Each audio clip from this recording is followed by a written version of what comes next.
After Scott Cheney, Credential Engine CEO, provides a quick welcome and context setting, we will have 3 sessions today: a panel discussion about state policy, a roundtable focused on aligning quality frameworks with credential transparency, and a final session led by Chauncey Lennon of the Lumina Foundation around how this work fits into the broader learn and work ecosystem. So before we jump in, just a couple of housekeeping items. This is a pretty large group, so we will be keeping everyone on mute, but we encourage you to use the Q&A box to ask questions. We'll be monitoring those questions and answering them throughout, and each of our sessions will have an audience Q&A component at the end where speakers will have a chance to answer your questions live. We also encourage everyone to bring this conversation to social media using the hashtag Partners in Transparency on Twitter, and we will be joining in that conversation as well. Also keep your eye on the chat. We'll be pasting links to any of the relevant documents and resources that we mentioned throughout the event. And also, I said this earlier, but if you do use the chat to say hi or add any additional context, make sure that it's set to be sent to both panelists and attendees. That's not the default, but definitely want to make sure all attendees can see your chat if it's relevant. And then finally, we will be recording this convening and sending the recording and all of the links to those resources out afterwards. So you will have all of that information sent to you after the event as well. And with all of the housekeeping out of the way, I will officially turn it over to Scott to kick us off. Thank you, Emily, and good afternoon, everybody. It's great to see such a great turnout for today's event. We really appreciate everyone taking some time out of your schedules to join us. This is actually the first day of a 3-day convening that we've been doing now for 3 years for all of our state partners, and it's both thrilling that we have a growing network of states and so many people joining us today. It's a little unfortunate that we couldn't bring everybody together this year in person to DC like we've usually done, but we also wanted to take advantage of the fact that we are now living in a virtual world and we can do some different things with a virtual world. So we can bring more people together and we can bring folks together to speak to our states who may not have been able to get into DC in the past. So we embrace the situation that we're in and hope that we can bring some value to you all today. So I'm looking over the list of attendees here and I'm seeing an awful lot of folks who are from our states and our partners who know us well, but wanted to take a few minutes here at the beginning just to give everyone an orientation to the work that we're doing and to the organization. And I promise I will be brief so that we can get on to the actual panel sessions. So why is this work vital? Why is it that we're joining together with these states and doing this work? And Devin, you can go ahead and advance the slide. Thank you. So for those of you who are involved in this work, none of this is a surprise. This is a very complex and very cumbersome marketplace of credentials and competencies and jobs and partners and providers and people looking to find their way through this morass of information.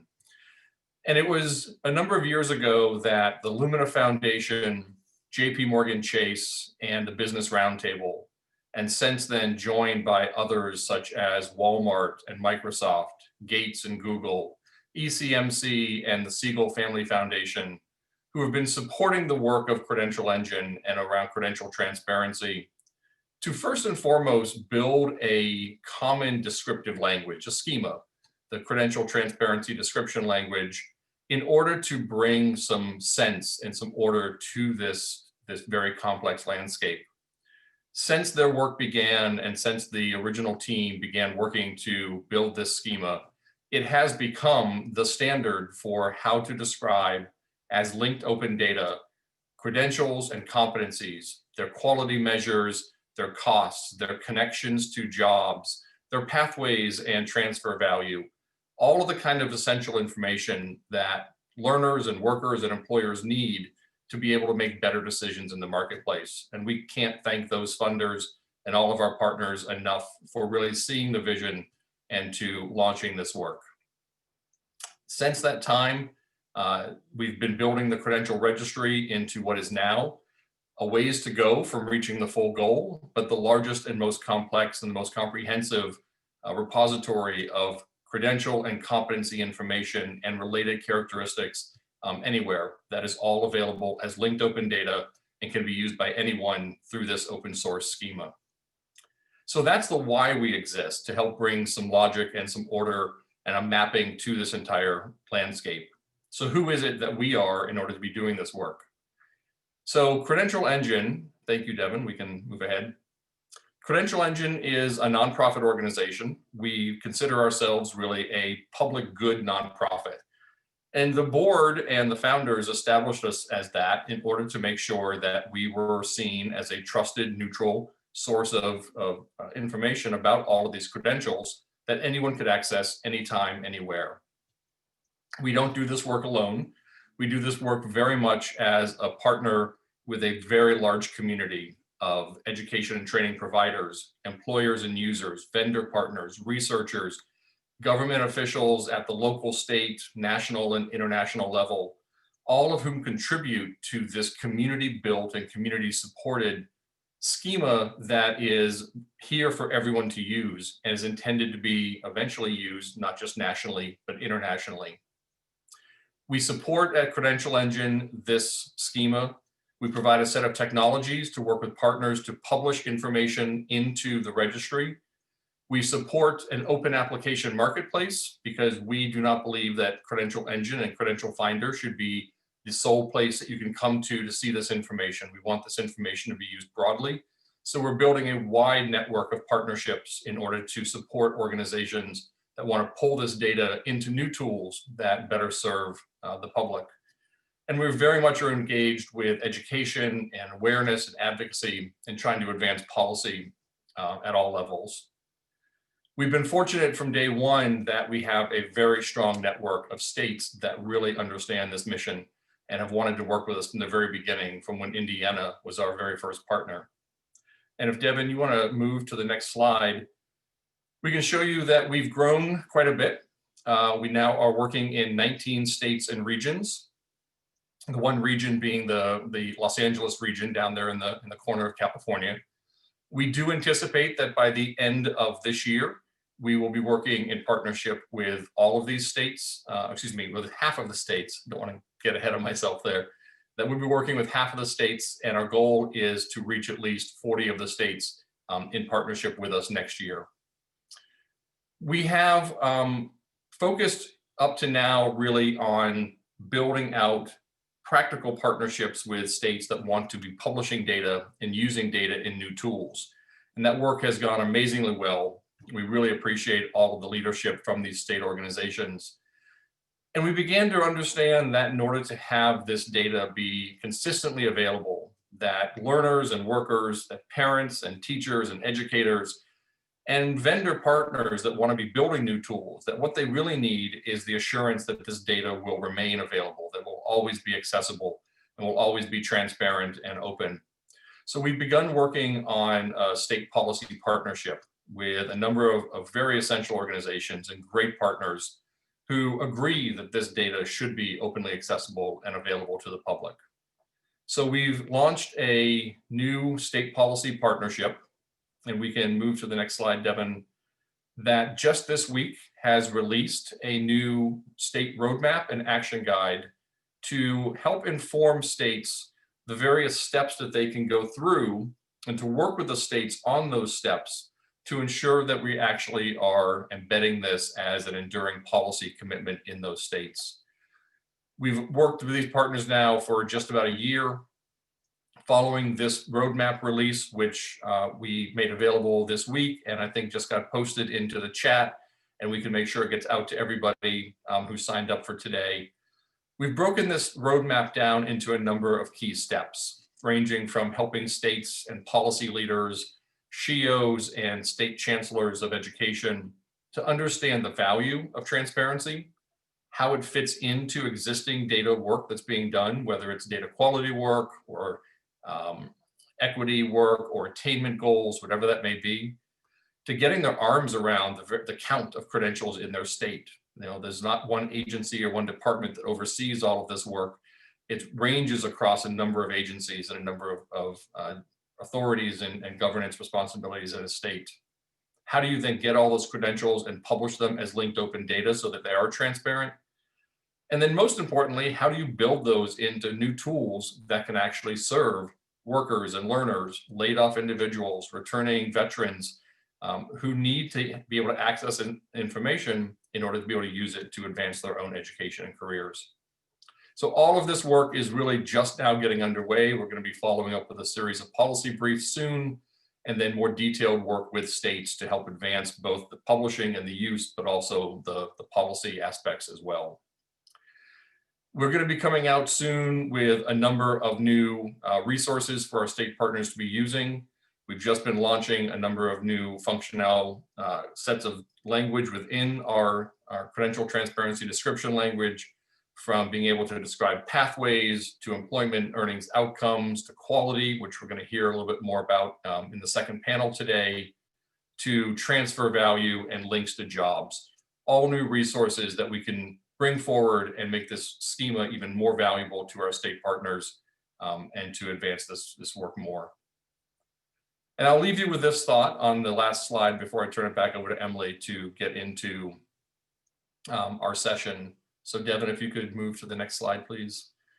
That this work is really not about Credential Engine. This is about credential transparency and the value of this linked open data to people in the country. And that we do this work together. We do this work in partnership with the states and with others to build this open data network that everyone can access, an open data network that everyone can benefit from. And we really appreciate all the partnerships that we have and all the work that we're doing from the funders to our vendor partners. So let's get into the day's schedule. We're going to hear first from some state partners who are working on some policy work. And for the introductions to that, I will turn this back over to Emily. Great, thanks so much, Scott. We are really excited to kick off our first session focused on state leadership and policy. As Scott said, states have long been one of Credential Engine's most important partners to move this work forward for a number of reasons, including that improving state workforce development activities, quality credential attainment, and ultimately improving equitable access to economic opportunities relies on clear, comprehensive, and connected credential information. So states have a vested interest in improving access to data about credentials. So we're thrilled to be joined by 4 policy experts to dig into how states can use that policy to move this work forward. Just a quick reminder to use the Q&A to ask questions throughout, and I will kick off the panel by introducing Lauren Shamanic, Senior Policy Analyst on the National Governors Association Economic Opportunity Team. So I will turn it over to Lauren to kick us off. Thank you, Emily, and thank you for inviting NGA to participate in today's convening. Good afternoon to everyone from here in Tacoma Park, Maryland. My colleagues and I at the National Governors Association Center for Best Practices have been honored to partner with Credential Engine, as well as the National Conference of State Legislatures and the other partners and states that have been involved in this work. This has been a great opportunity to work alongside many fantastic thought leaders in developing a state roadmap and action guide for transparency. As the only bipartisan membership association serving governors of all 55 of our states, commonwealths, and territories, NGA supports this work and sees governors playing a critical role for prioritizing a credential transparency agenda. The bottom line is that more information about credentials is a valuable tool for state leaders and policymakers. As governors are planning for the workforce of the future, they can use this information to align priorities across education and workforce training systems to identify which credentials carry the most impact for their residents. We want to align our work and how we engage states to send a collective message. Across our workforce development and higher education program areas, work on credential transparency has been highlighted in our Future Workforce Now project as a policy pathway states can take to building a bridge between education and industry with credentials. And in connection to state education and workforce conversations, we have collaborated with WorkCred on a resource around the role of industry credentials. We also, through our Reskill and Recovery Network, a network of 21 states brought together to plan for a more inclusive recovery, have been focused on rapid reskilling and innovative ways to utilize workforce and education dollars to transition the unemployed into good jobs. This has been a focus on what credential pathways are high quality, accessible, and will continue for economic mobility. So what we found through engagement with states is that there is a focus on credentials and outcomes. It's been a constant priority for governors. A lot of time and investment has gone into data dashboards and other tools that build a framework around credential attainment. The more quality data we can get into the hands of policymakers and state leaders, the better these investments and initiatives will be. A more recent focus for states has been the role of industry credentials and the role that they play in state attainment goals. More than 40 states have set credential attainment goals. Many of those states are looking to dramatically increase overall attainment over the next 10 years. The data that exists in the credential registry can help states to determine shared quality measures and what credentials should be integrated in traditional K through 12 and post-secondary education pathways, as well as what counts for reskilling and upskilling our workforce. One of the actions that governors can take is to create a strategic vision for aligning education workforce systems that include labor market information grounded in credential transparency, and that is a part of a broader data ecosystem that links education to workforce outcomes. So to talk more about the role of governors in prioritizing credential transparency, it is with great pleasure that I would like to introduce Nick Moore, Education Policy Advisor and Coordinator with the Alabama Governor's Office of Education and Workforce Transformation. Nick is someone who is dedicated to implementing Governor Kay Ivey's strategic vision for education and workforce development, and will share with us both why and how Governor Ivey is integrating credential transparency with her statewide workforce strategy. Nick, thank you for being with us today.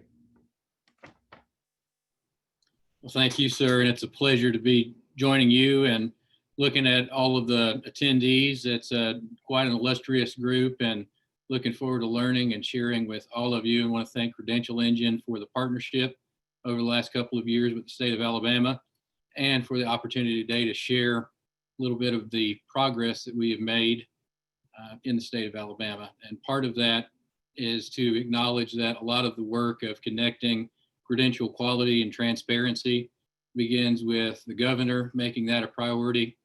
And I think that it is all incumbent on each state to recognize that in the COVID-19 environment, the idea of laying out a foundation for credential quality and transparency that helps us go beyond some of the occupational classification systems and the systems for validating credentials that in many ways were a closed loop. And so what we've done in Alabama is develop a process that's industry driven and that is also codified, so that all of our processes, including our eligible training provider list through the Workforce Innovation Opportunity Act, VA approving agencies, all of our non-degree credential programs, prior learning assessment, all of these will then be aligned with the same set of original positions. And that starts from in-demand occupations and the credentials and competencies that create the DNA for those in-demand jobs.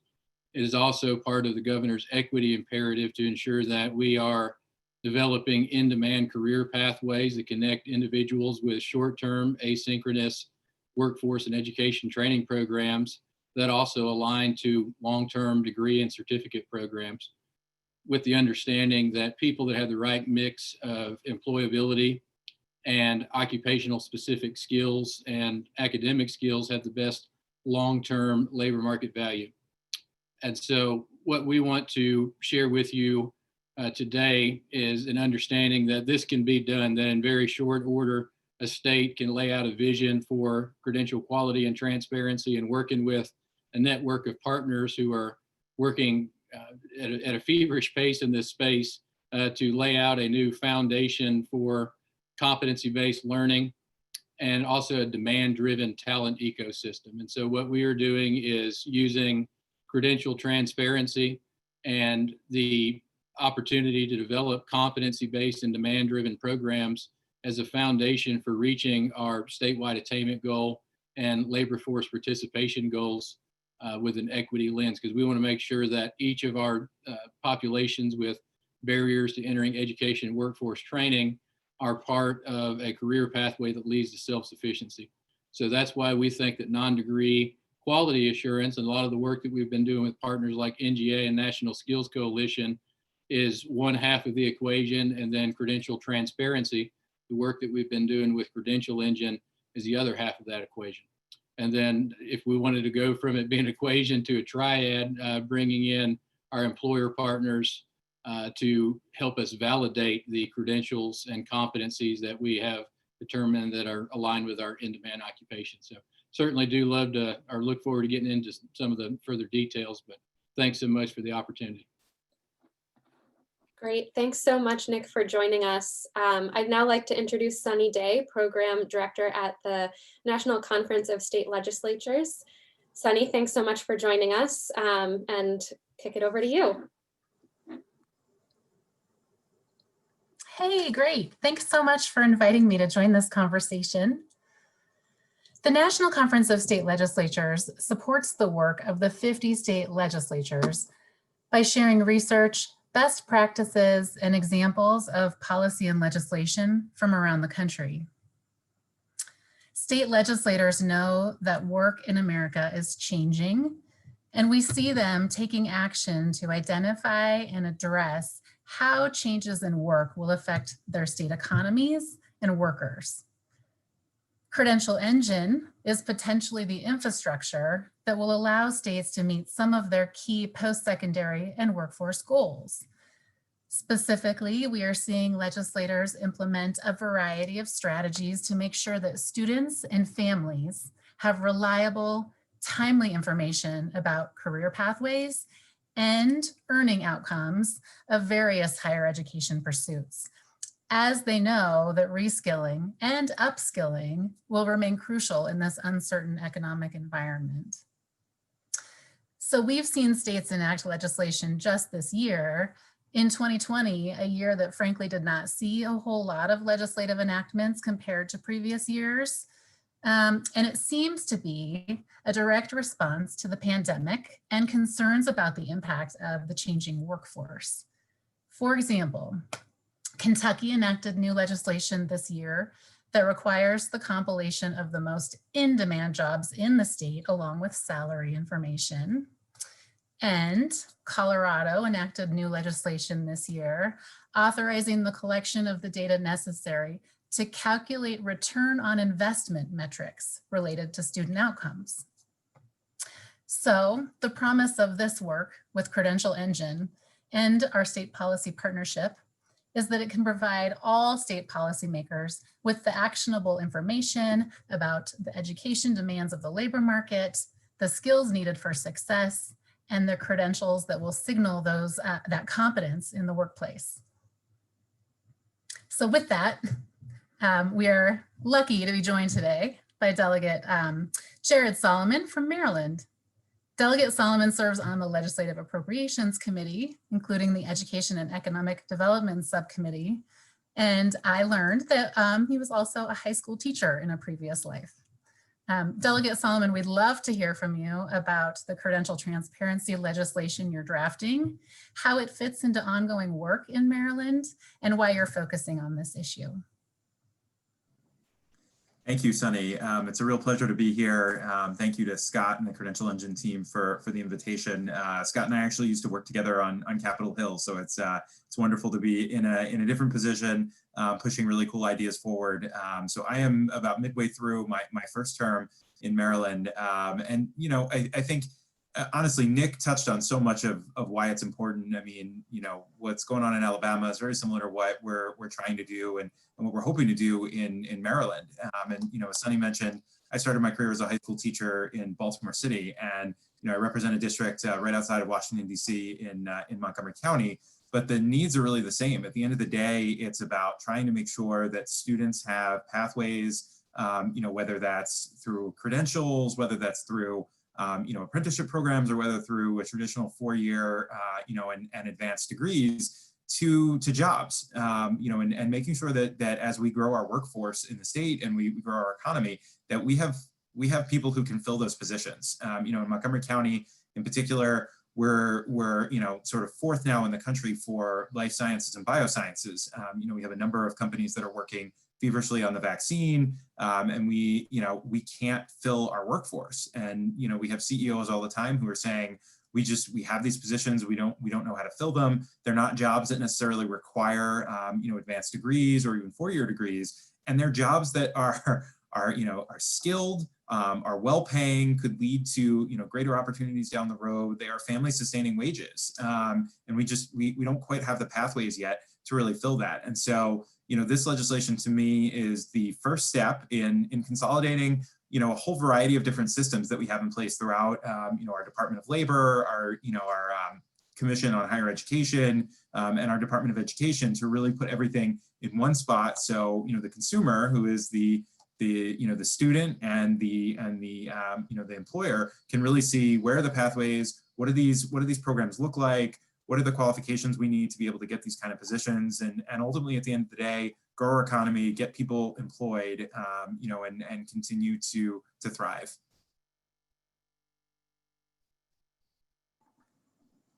Wonderful. Thank you, Delegate Solomon.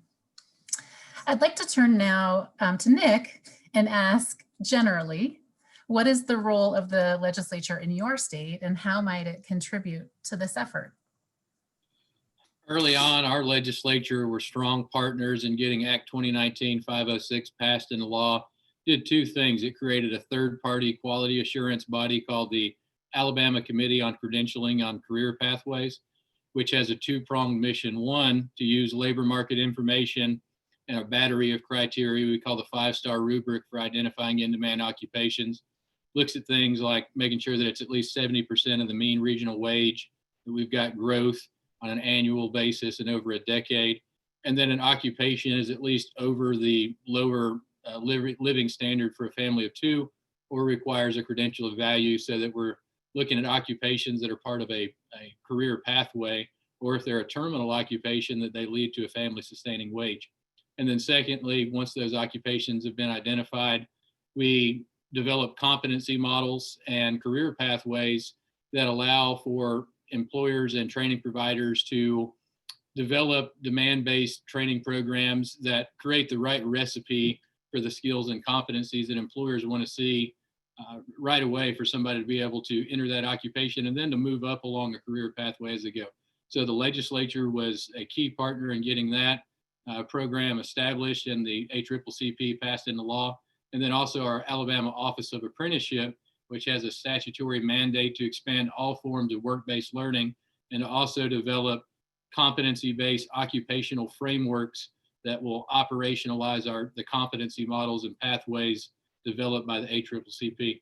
But the important thing is that our legislators want to make sure that we are putting business and industry at the forefront, and that government and education and training providers were responding to the needs of business, but also keeping the equity imperative at the forefront, that we didn't want to sell any kind of wooden nickels to folks, that particularly with first generation students or people that may be experiencing difficult circumstances, if they're going to be earning a credential from a short-term training program, it needs to articulate. We need to be able to use prior learning assessment to make sure they can get credit towards a long-term certificate or degree. So those are some considerations that our legislature wanted to make sure that we made true for all Alabamians. Thank you, Nick. Yes, ma'am. And Delegate Solomon, I'm going to ask you a similar question. What role do you see Governor Hogan playing in building a framework for credential transparency, and how do you see the governor working with you in the state of Maryland? Yeah, thank you for the question, Lauren. You know, we have a lot of sort of disparate systems in Maryland, and one of the areas that I think there's a lot of interest in sort of internally within the executive branch is really trying to make those systems work better with one another. And so I think, you know, where we're hopeful that we can work together on is frankly, you know, putting some light on that. You know, there's a lot of competing priorities now, especially with COVID and the budget constraints that come with it. And so sometimes, you know, our executive agencies working with the legislature need a little bit of a shove, you know, to get into the right mindset. And, you know, in particular, think there's been a lot more conversation around, Nick mentioned it briefly, the articulation piece, and really making sure, particularly with our community colleges and our four-year system, but with the credential programs as well, that students are not, really getting charged twice. It increased costs and burdens on the state because, so many of the low-income students are getting aid from both federal and state sources, but making sure that we have a fully integrated system so that students aren't facing setbacks along the way because, one institution is requiring something that, that they may have already completed, but it hasn't been approved in advance, and that we are, we're giving, we're using the best bang for our buck, really. And I think, that's a place where working collectively between our administration and our legislature, we can really improve. Thank you. And I want to bring this back to you, Nick. So the roadmap to credential transparency includes building an enduring commitment, which encompasses enacting policy and establishing infrastructure. So how is Alabama approaching both of these, and what recommendations do you have to other states looking to ensure this work is lasting? That's the $64,000 question and the rub of the matter. And it involves ensuring that each agency institutionalizes these practices and that it becomes expected by the public. That's easier said than done. And the way that you get there is ensuring that when we're looking at things like our state 2020 combined WIOA plan, that becomes a vision statement rather than a compliance document for credential transparency. It's important for there to be an expectation that all agencies receiving WIOA funds, all eligible training providers, have to report not just in registering their credential or making those transparent, but also reporting on outcomes. A couple other things that are key is it's easy to say a quality credential, but that has to be defined. And so we work closely with National Skills Coalition to adopt, in fact, their definition of a quality non-degree credential. And then certainly looking at how non-degree credentials fit into the broader ecosystem of traditional degrees and working with all institutions of higher education to develop a culture to where non-degree programs and asynchronous learning is not seen as in competition with traditional post-secondary education, that we're developing a symbiotic ecosystem to where honestly we're able to democratize access to post-secondary learning in a way that we have not done before just due to limits of technology. So it's important for governors in particular to bridge that divide where it could start out as a divide and can become quite a healthy partnership as states work to modularize degrees so that someone can begin short-term program and pathway and then cash that in as they move towards the associate degree or bachelor's degree. Thank you so much. Yes, sir. Let me ask Delegate Solomon, at NCSL, we see time and time again that getting a new idea passed into legislation and implemented successfully can be a process. Would you tell us a little about how you are working in Maryland in the legislature to move this idea forward? I imagine these are particularly challenging times to do so. And how are you getting your colleagues on board and informed about this work? So how are you building this in your legislature? Yeah, thanks, Sunny. So I will say this, in Maryland, our legislature and legislators tend to be specialists. We only serve on one committee. And so, at least in the House in particular, it's almost on an issue like this, really more important to get sort of the outside validators. So it's working with the Department of Labor, it's working with the community colleges, it's working with, our Higher Education Commission, our folks in organized labor, to really, understand where we are with this and have them almost in some respects serve as validators, because oftentimes most of my colleagues will come to me and say, that sounds like a great idea. We trust you, but I need to hear what are the agencies saying? Is this something really feasible? Is it going to be super expensive? What's the actual feasibility here of implementing this? And so to be able to have those outside validators come back and say, well, we've been working collectively on this for 2 or 3 months. We've been able to submit our edits. We've looked at the draft. We believe that we can be partners in this work. Really, really is the way to get most of my colleagues on board, frankly. The idea is not controversial. Everybody wants, better transparency. They want, a more integrated workforce system. I think that especially in this day and age, they want to know that this isn't going to break the bank, and it's actually, realistic in the constraints that we have.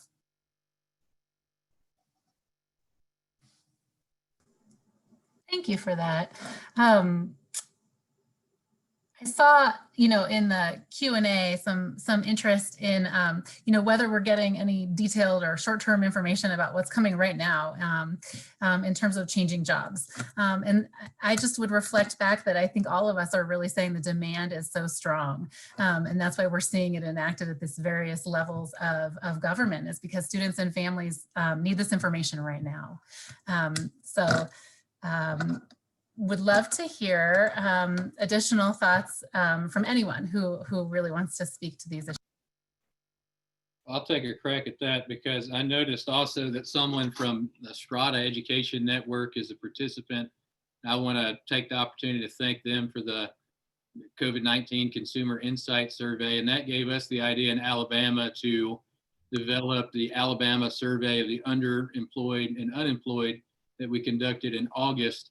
And the point was to take a look at, now it's 834,000, but in August it was quite a bit less than that, Alabamians who have filed an initial unemployment claim since March 21st, and to figure out, based on their interest and aptitudes and aspirations and the structural changes in the labor market that has happened since March, what's the best way for us to develop that population into a new opportunity pool for us to help reach our attainment goal. So many of the industries that are most resilient in Alabama, in fact, weathered COVID-19, and there's still many open jobs, but some of those have a skills gap.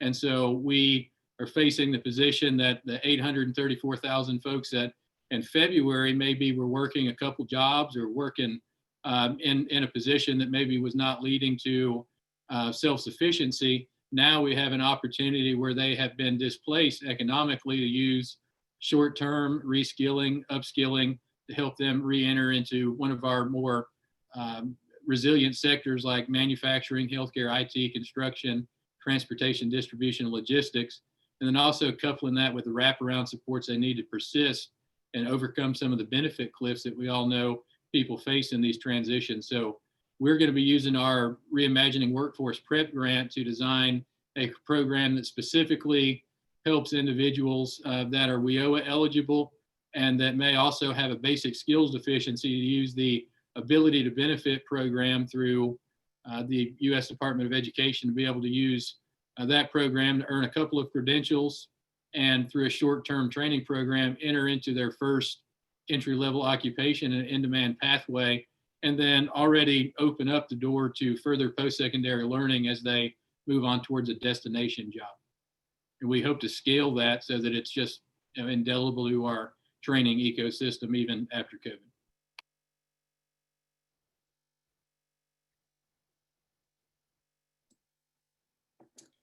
So we have a couple of additional questions in the Q&A, and if you are thinking about other questions, definitely feel free to pop them in there, but I will just start asking the panelists some of these questions. So here's a really good one from Ira. Are there any examples of public-private partnerships in which government, educational institutions, and training providers and employers and others have come together to implement the ecosystem in a given jurisdiction, so in Maryland or Alabama, or other examples that you can think of?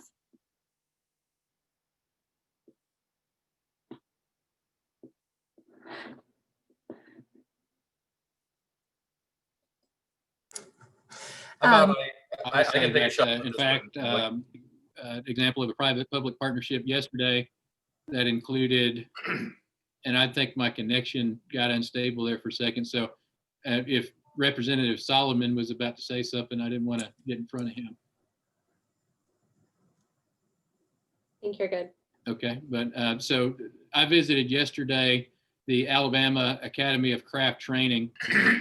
Finds our Alabama Board of Building Contractors, our economic incentive program called AIDT, all of the secondary CTE providers in the Birmingham area. And what they've done is beefed up essentially what was a co-op or a half-day training program into a complete career academy for the craft trades. And now we have students in competency-based programs that go through an interview process, and it's employment-based too. So when they, and it's also part of a pathway so that they're not bound to just work at one firm. There's transferability and portability within it. So it took the employers who recognized the need that they needed to develop a talent ecosystem, and they validated the credentials working with the secondary training providers and CTE departments and schools, and then the state providing the space and some resources through our Department of Commerce that made that partnership work. And we're seeing a proliferation of competency-based career academies in the state. And I would suspect that coupled with asynchronous learning virtually, we'll see a lot more of those style academies. Emily, I may, if I can, just add to that. I think from where I've been sitting for years now, we've seen tremendous work in states and regions and cities and counties who have all come together and worked really hard to improve their ecosystem in responding to some of these challenges.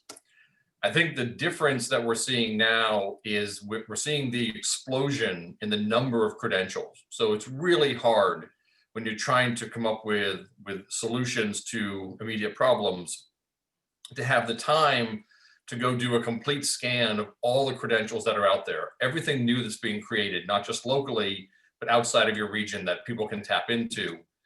And it's hard to have all of that information be immediately available in modern tools. So I think the answer to Ira's question is yes, there have been tremendous experiences and examples of strong ecosystems across educators and employers. What we have now is the ability to bring to that conversation rich, open data about all credentials and their competencies and their links to jobs that can just enrich the ecosystem work that's being done in ways we just haven't been able to do in the past. So it's a yes, and we can have richer, more effective ecosystems moving forward with this modern technology. Yeah, I just wanted to jump in. So we have a program in Maryland called the EARN program, and I can never remember for the life of me what it stands for, but it is, excuse me, it's the Employment Advancement Right Now Maryland program. So the acronym is way more catchy than the full name. But EARN is essentially what Nick and Scott have just been talking about. It's a partnership where the state is able to put resources into, working with local businesses in high demand fields, with nonprofits and workforce development boards, and with educational entities to create these sort of short-term training programs to make sure that we're getting we're getting people into the jobs and into the industries where they're needed. And we've placed, I think, about almost 8,000 people in the 2 or 3 years that the program has been up and running. I just would share also that another program that I point to often is the Virginia Fast Forward program, which has been ongoing for several years with legislative reinvestment year over year. It's a short-term workforce credential program that trains for the top in-demand jobs in Virginia. Programs take between 6 and 12 weeks and are built so students can earn the credential while they're working. And they really pay attention to working with the local business demands on those key credential areas that are funded. So it's things like logistics and transportation and healthcare, the things that the state has identified as needing more highly credentialed folks. And what's interesting about this program, again, it's called Fast Forward Virginia, is that there's a sort of a pay for performance or a cost sharing model where costs are shared among the state, student, and the college providers, where the course providers are reimbursed only when the students successfully earn the credential. That's really great. Thank you all for insight on that question. We had a question in the chat that was really about how this data is going to be used for policymakers, but also for job seekers and employers and students and others. So I'd love to hear, I know, Nick, you have some really specific plans in Alabama about how this information is going to get into the hands of folks, but also if anyone else on the panel has those ideas or sort of pipe dreams about how this information can be used, I think that would also be helpful to share too.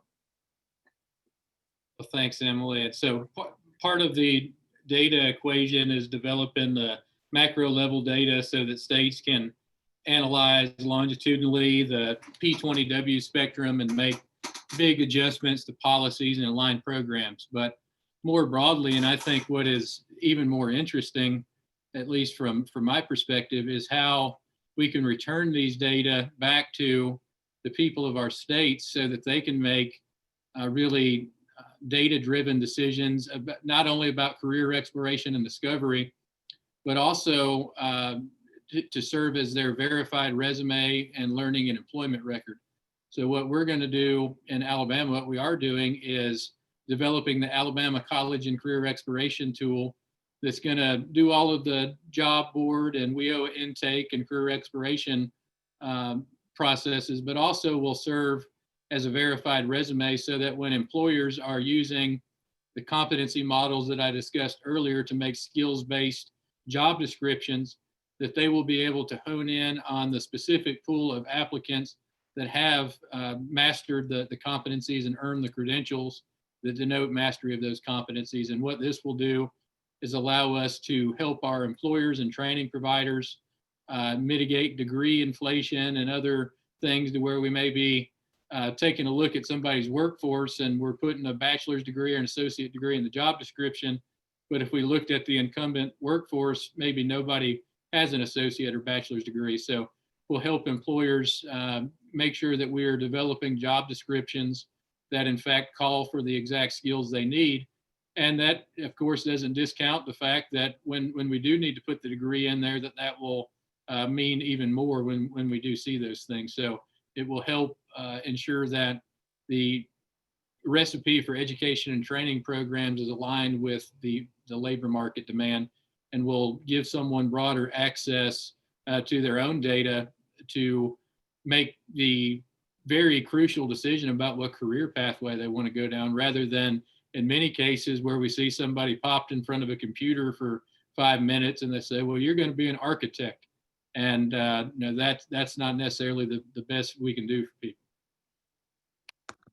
Yeah, I mean, I think I hate to keep saying ditto to Nick's comments, but I think he's spot on. You know, the model that we're going to be taking in Maryland with our legislation is, rather than sort of dictating what our executive agencies should be doing, we want to pull together, you know, sort of the smartest folks in our state who have been doing this work from all the different sectors to really, you know, look holistically at all the systems that we have and trying to figure out the best way to get them to work and figuring out, you know, what are the sort of creative outcomes we have. I mean, we've, you know, sort of think back to some of the conversations that Scott and I have had with some of the folks in you know, in our state, and even just in those preliminary conversations about the legislation, we've been able to make connections and, you know, discover work that's been done sort of in silos in different places that I would hope that if we're able to get this work group together, those barriers can come down and we can get a lot of really great outcomes.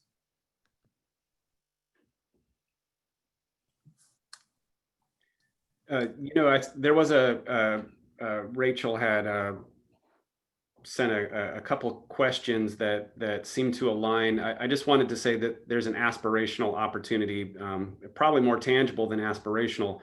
When looking at, there was a question about labor market information and not to the degree in which it's incorporated, but what's that engagement strategy with regional industry sectors or with businesses? You know, so often, especially right now, you know, the LMI that we have isn't as actionable as we would like it. We're kind of looking backward a little bit while trying to figure out how we're going to move forward. But as an engagement opportunity, you know, having something where businesses and employers can look at a credential marketplace and decide, you know, how they're going to align their job descriptions and skills with what's in that marketplace and building that common shared language. I think there's a real opportunity there that would reinforce the type of sector strategy engagement practices that exist. So again, not sure if that's aspirational. I think it's something that is quite attainable, but would love to hear whether or not that's kind of on the mark, or if I'm missing a key ingredient there. Well, certainly I think getting the state's Title III WIOA agency that handles WIG grants and Wagner Pizer to be a central feature of developing your state's longitudinal data system or credential transparency process, that was key for us. And I think also not encouraging every agency within the state to rely on some secondary source of LMI alone. Those are all very good tools, and using secondary LMI to validate and to take a look at your primary LMI in the state, that's a key process. But if all you're doing is looking at secondary LMI and you're really not working your primary LMI, you're kind of selling your state short. And it would even, I would commend to you to sort of index that LMI, look at several sources of secondary LMI, look at that, compare it to what's coming out of your LMI departments at the state. And if there's some gaps, or if you can improve your primary process, that's important, but certainly not allowing those secondary sources to replace the primary LMI.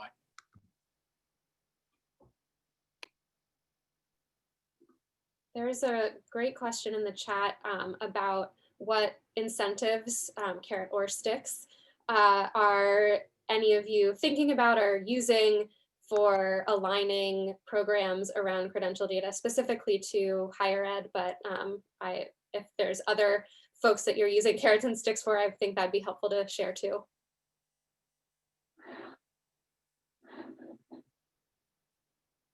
Well, for starters, I think one thing that doesn't need to be a carrot or stick conversation is the idea that everybody needs to register or make transparent their credentials. And so the best way to do that would be just to make that a requirement. And then some of the things around actually aligning programs, take a look at some of the opportunities of using the governor's WIOA set aside, and then also the reserve fund and Perkins CTE, and then also developing strategies for your state about braiding funds, and then aligning your 6 WIOA performance outcomes to your quality assurance process for credentials.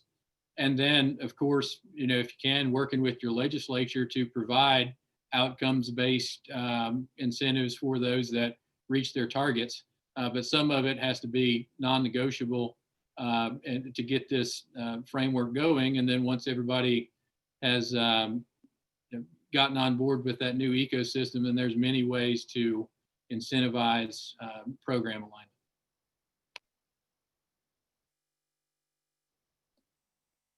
And I'm going to use Delegate Solomon's, echo what Nick says is that the governor really can send a strong message, excuse me, for prioritizing what this looks like and the many different mechanisms that exist. So, there's ways that you can do this much more organically and be process driven, so that you don't have to, not all states necessarily have the resources in which they can incentivize. Nick touched upon having some discretionary dollars to get folks to the table or to see this opportunity, thinking about some of the smaller states that would want to be able to go down this path and do this work. They just may not have those resources, but you can definitely bring folks to the table, and you can do so, with the voice of the governor, in coordination as well with other state policymakers about why this is important, and not necessarily incentivize and not necessarily hold folks accountable. I think that, that, as mentioned in the publication, that comes later after you've already made some strategic investments, but really just sending a strong signal about coordinating, developing that convening process. State Workforce Development Board can play an important role in what that process looks like as well.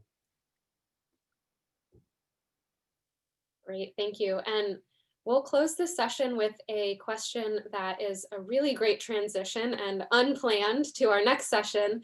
But there's a question here about how you would really use this work to establish a meaningful value for certification using accreditation, and more broadly, how you plan to sort of use this work for understanding the quality of credentials, specifically certifications in this question, but I think more broadly as well.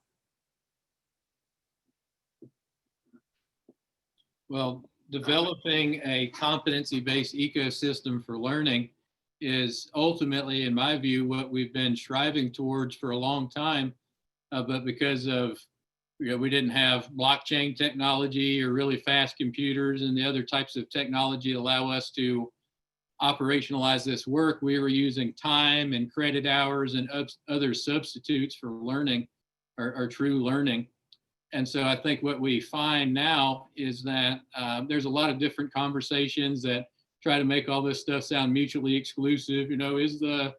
Is traditional college gone away? Are we all gonna shift that? And I think there's always gonna be a lot of sensationalism when we find ourselves in an era of rapid change.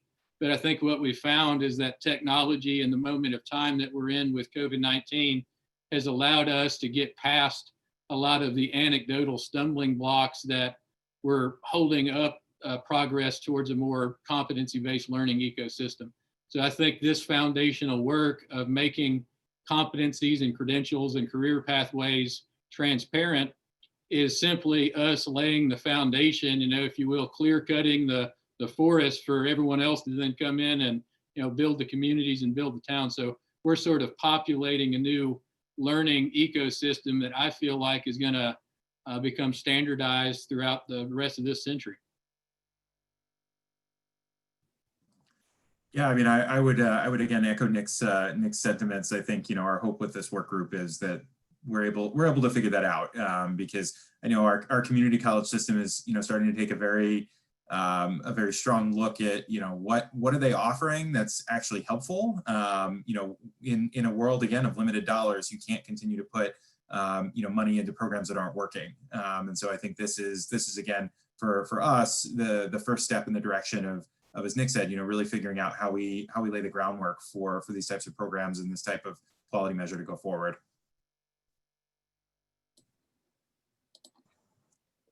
Well put. I just want to say thanks to everyone on the line. I learned a lot here today. Wonderful leadership and really good information. And I look forward to sharing this out with your colleagues in the 50 state legislatures, Delegate Solomon. And so thanks everyone from. And thank you, Sunny. You've been a great partner in crime in moderating the panel today. And thank you again, Delegate Solomon and Nick from Alabama. Really appreciate all the insight that you've provided. Thanks, it's been a pleasure. Great, and thanks to all four of you from Credential Engine for imparting your wisdom. And I think I, again, also learned a lot today. So thank you so much for joining us. And we will now turn it over to our next session. So as you just heard from our panelists, a lot of states are working towards determining and signaling credentials of quality, especially non-degree credentials of quality. At Credential Engine, our goal is to make sure rich information about all credentials is available for states and other organizations to then make those determinations of quality. That's a really great example of aligning our work to existing education and workforce data commitments, which is part of the roadmap that Scott mentioned earlier in this webinar. So we're really excited to have a great group of panelists join us today to talk about this work. Amy Ellen Duke Benfield from the National Skills Coalition, Kathleen Mathers from the Education Strategy Group, and Kristen Sharp of the Education Quality Outcomes Standards Board, or EQUOS. So each of them will share how their organizations work with states and how those states can use the CTDL and registry as the backbone of this work. But I will turn it over to Scott to really lead this conversation.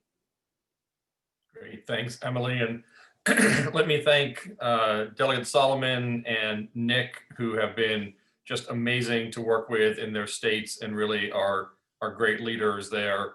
And to Lauren and Sunny for helping to facilitate that. It's been wonderful working with both NGA and NCSL over the past year.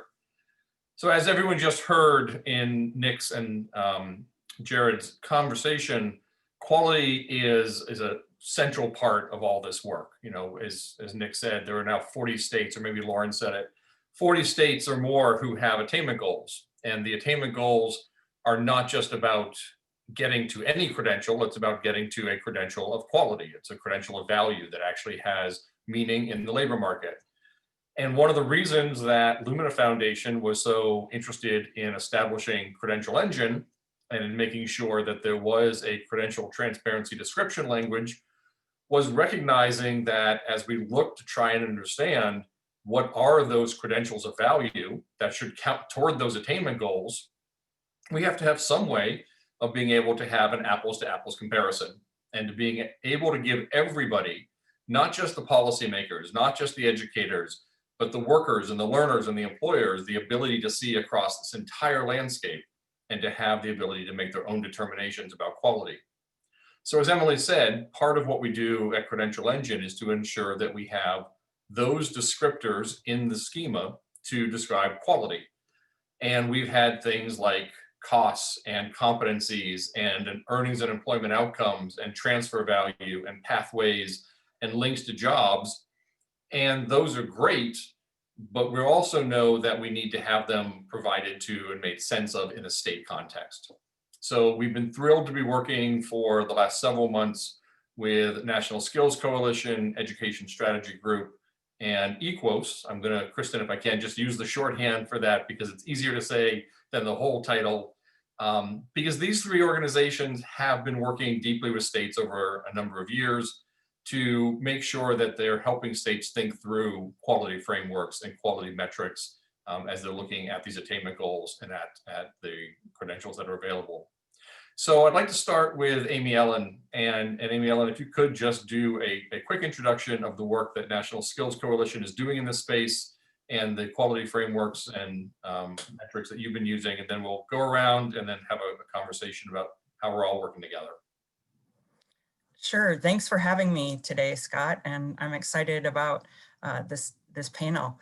So to give you a little background around how NSC has been working on this issue, for several years, we had been working on quality credential issues, non-degree credential issues with states at the federal level.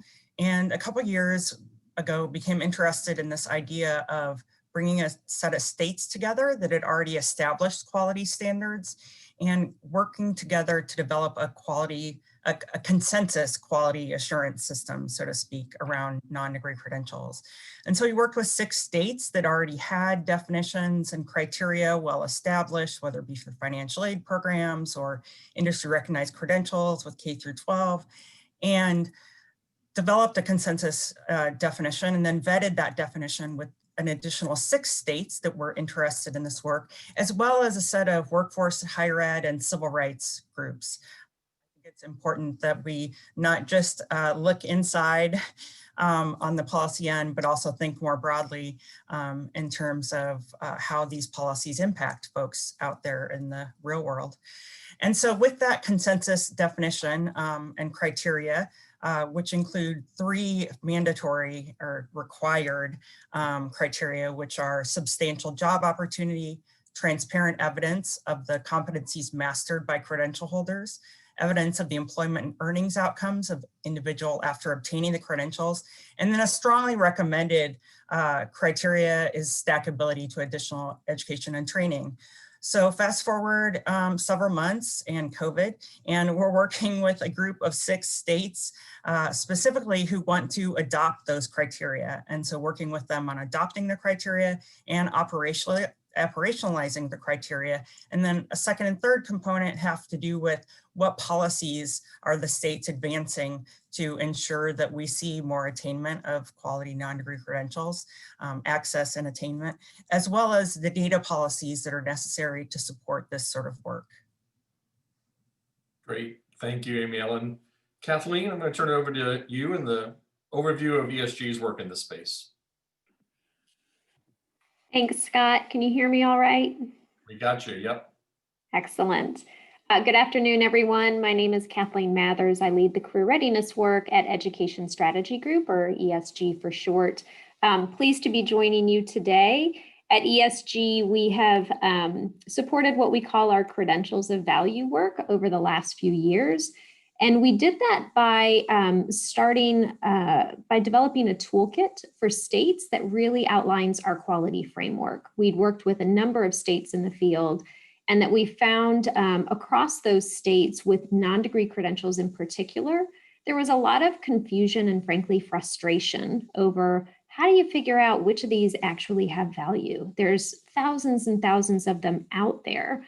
So how do you sift through all of them in a rather systematic way and come up with confidence that you've identified those that really lead to good jobs? So we started by developing a toolkit that lays out what we would call kind of our quality framework that gives states step-by-step guidance that they can customize to the extent that they want, but it really lays out how they can set skill, demand, and wage thresholds that are really rigorous, that are associated with priority occupations and priority credentials. And sometimes that's the toughest part of the work. And so the toolkit is a starting point. It's available to all states. Beyond that, we still heard from states that they wanted some personalized support to really lean in on this. So over the last year, we've worked with 6 states at doing exactly that. These are states in what we called our Credential Evaluation Institute. We had sort of affectionately nicknamed it COVI, and that was before the pandemic hit. So it was bad naming on our part. But the point was to help them use the toolkit, adapt it, make it work for them in the ways that met their state context, but to importantly do that across sectors, to bring together K-12, post-secondary, workforce development, governor's offices, employers, to really get that cross-sector synergy, to understand how you identify high-value non-degree credentials and how you build policy to incentivize attainment. And we've done that by providing coaching support, technical support, and building a community of practice. So we've learned a lot. We're excited to continue working in this space. And Scott, thanks for bringing us into today's conversation. Of course. So glad you could all join us. Kristen, same question to you, a little background and a little introduction of the work at EQUOS. Sounds good. Thanks very much, Scott, for convening the group, and for Amy, Ellen, and Kathleen for providing such a great overview of sort of the definition of a quality credential in general. My name is Kristen Sharp. I run the Education Quality Outcomes Standards Board, which is a newish nonprofit organization that helps post-secondary providers collect and report the real-world outcomes data, basically to help establish consistent quality assurance standards for the providers themselves. While lots of other organizations that we've talked about today have laid out the way that they work with states in order to identify what a quality credential is, what it leads to, how it intersects with the rest of the education ecosystem. What EQUOS really does is helps identify individual providers sort of to be able to display their real world outcomes so that it is easier to be able to compare programs across university programs, community college programs, coding boot camps, entrepreneurship training programs, and all the other kinds of programs that are out there. So we work with a framework that evaluates programs on 5 different metrics. And importantly, as folks have laid out today, really focusing on learning outcomes and competencies that match up to employers and to the industries and sectors that are important in a region or place.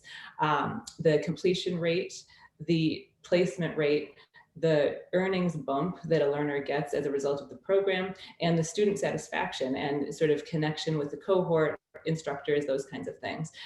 So in working with states, we help them lay out and move from their existing requirements for data collected for various different kinds of providers and make that consistent and integrated into ETPL requirements and other kinds of requirements that they have for various providers.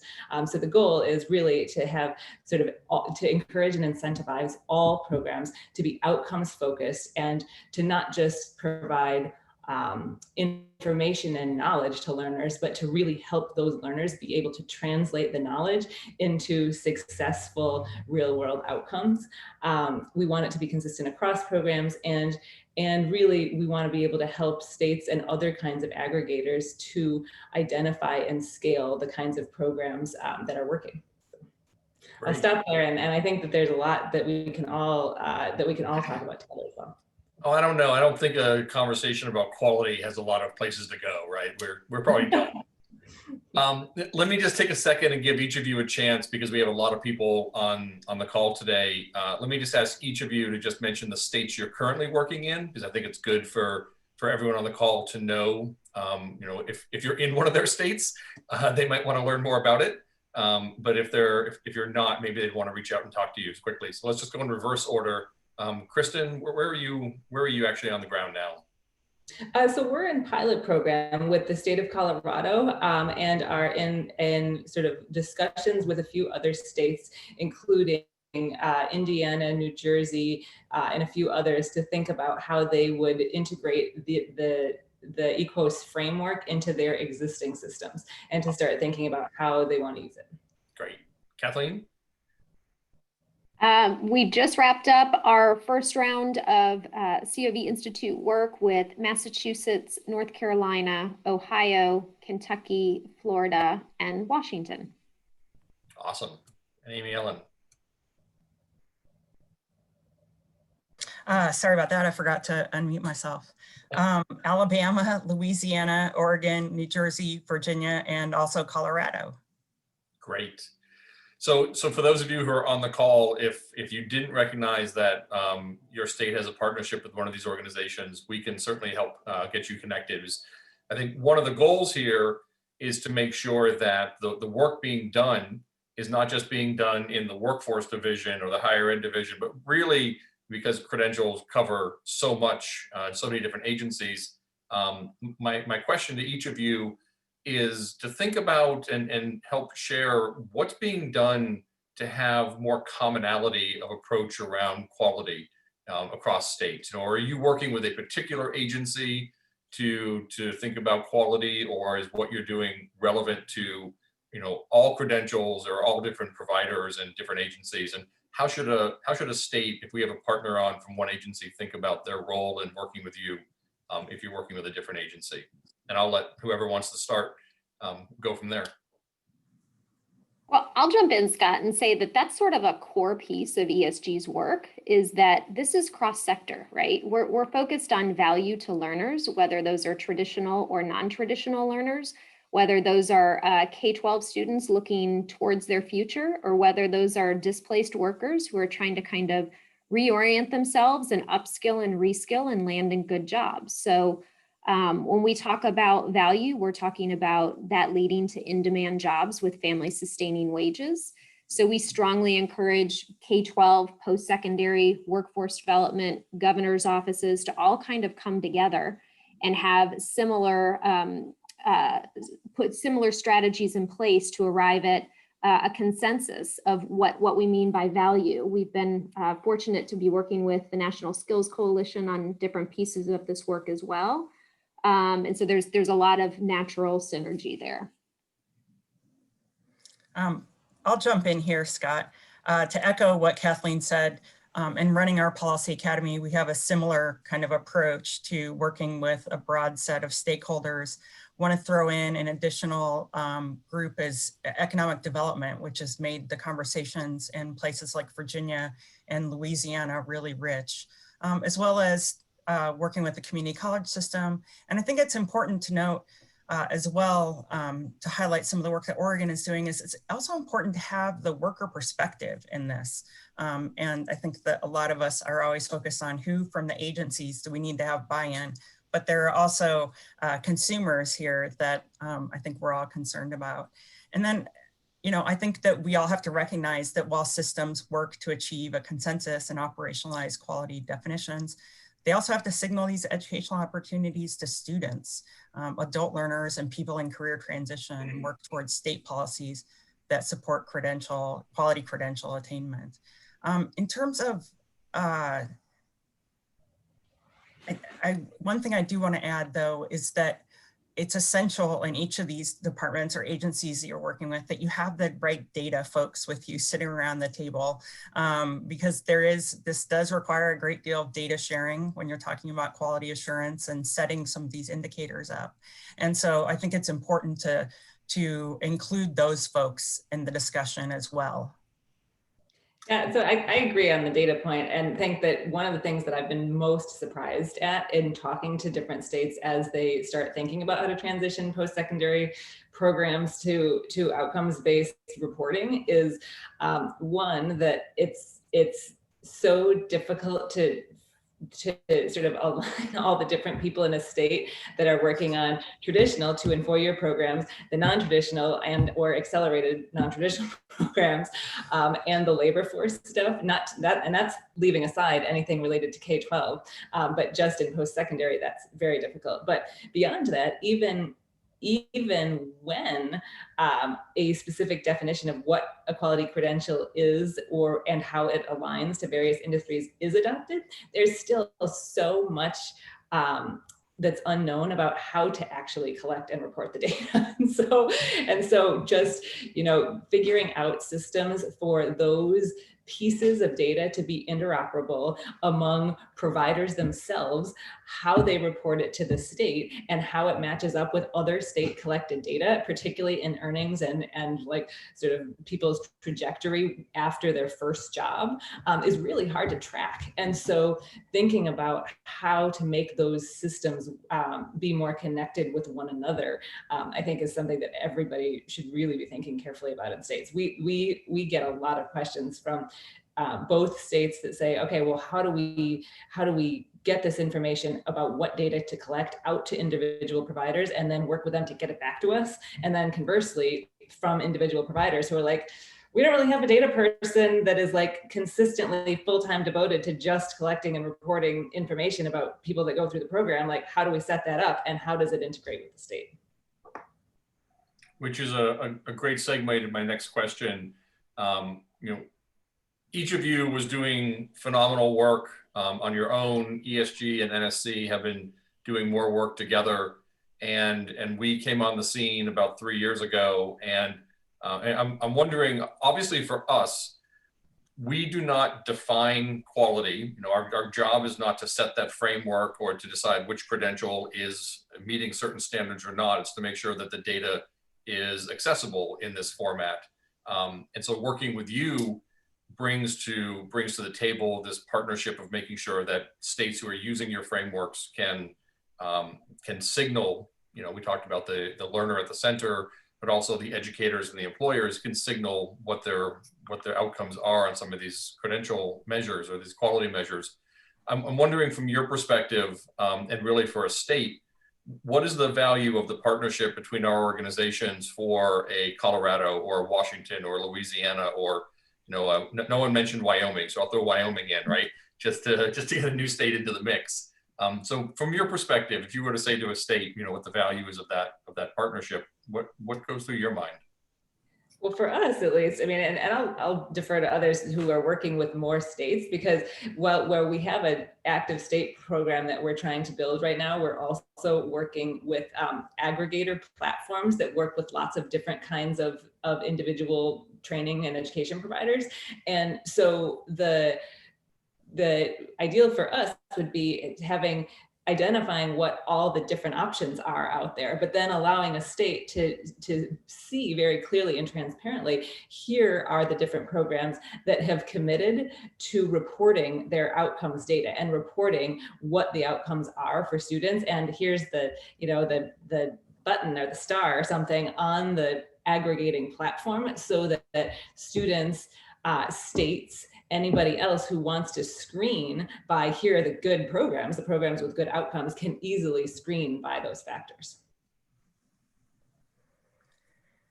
I'll jump in here. As NSC continues our work to expand state adoption and implementation of the quality non-degree credential framework, especially as a response to the reskilling needs of adult learners who have been disproportionately impacted by this pandemic recession, we see our partnership with Credential Engine as allowing us to support states' efforts to promote quality credentials that will connect learners to the career pathways needed by employers during this economic recession and beyond. Through our partnership with Credential Engine, we look forward to also supporting federal and state policy changes that will strengthen credential quality and increase economic opportunities for all. So we greatly value our partnership with you all and look forward to what we'll be able to continue to achieve. Yeah, Scott, I think that we each bring different pieces of the puzzle to the table. You know, this is, let's just be honest, this is really complex work. If it were as simple as driving from point A to point B, you know, states would be off and running, and it's just not. It's really difficult, and there are a lot of different pieces of it. And so I think when I look at these different partner organizations and recognize we each bring particular strengths to the conversation, that when you put us together, some of the parts is really valuable. Let me share with everyone listening that one of the things that we'll be coming out with soon, we'd hope to have it ready in time for today, but as Kathleen said, everything is complicated, and we want to get this right. We are going to be coming out with a set of data maps, or alignments that help states who are working with one of the organizations here, NSC or ESG or EQUOS, or eventually others, right? There are other organizations that do this kind of work. We're going to have some data maps that help those states be able to publish data against the frameworks and the metrics of each of these organizations into CTDL so that it is available as linked open data. And once we finish those maps, we'll get them around to everyone so that states will know how to bring these programs and these initiatives together, so that states aren't wondering, well, I'm working with EQUOS and I want to work with Credential Engine. How do I do that? So we're gonna have some resources soon to help you with that. The other thing that we're doing is, as a follow-up to this roadmap, we're going to be writing a series of policy briefs with the partner organizations, and we'll have a policy brief that the four of us are co-writing around quality, credentials of value, and quality and transparency that will help states be able to think through some of the other issues related to these questions about quality and quality indicators. So look forward to those coming out in the very near future. So we have a lot of work around quality. We've not touched today yet on really some of the equity issues. And so I was hoping I could just kind of raise a question here with all of you about the conversations you're having with states, and how you see this work as being able to help respond to the challenges around equity, and making sure that information about quality is being developed with that in mind, but also then shared and gotten out into the field in ways that really help to address and resolve some of the equity questions that we're all struggling with. Yeah, that's a great question, Scott. I think for us, for EQUOS, it's the concept of being able to more visibly identify what the ROI is to a student of going through a particular program.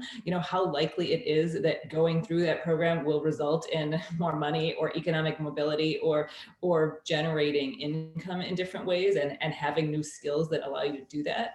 And then secondly, for states or other platform aggregators that are wanting to know their own ROI in terms of what programs to invest in and expand or scale, so that you can more quickly and efficiently put workers either back to work as a result of COVID, or train people into new skills and sort of in-demand skills to start out with. The ability to sort of make comparable across all different programs, like what the results of something are, whether it's a 4-year program or a 4-month program. To be able to see that at a glance allows people to just, it sort of allows more transparency and more choice for the learner, and then also for the organizations that are trying to promote and funnel taxpayer dollars or other kinds of dollars effectively.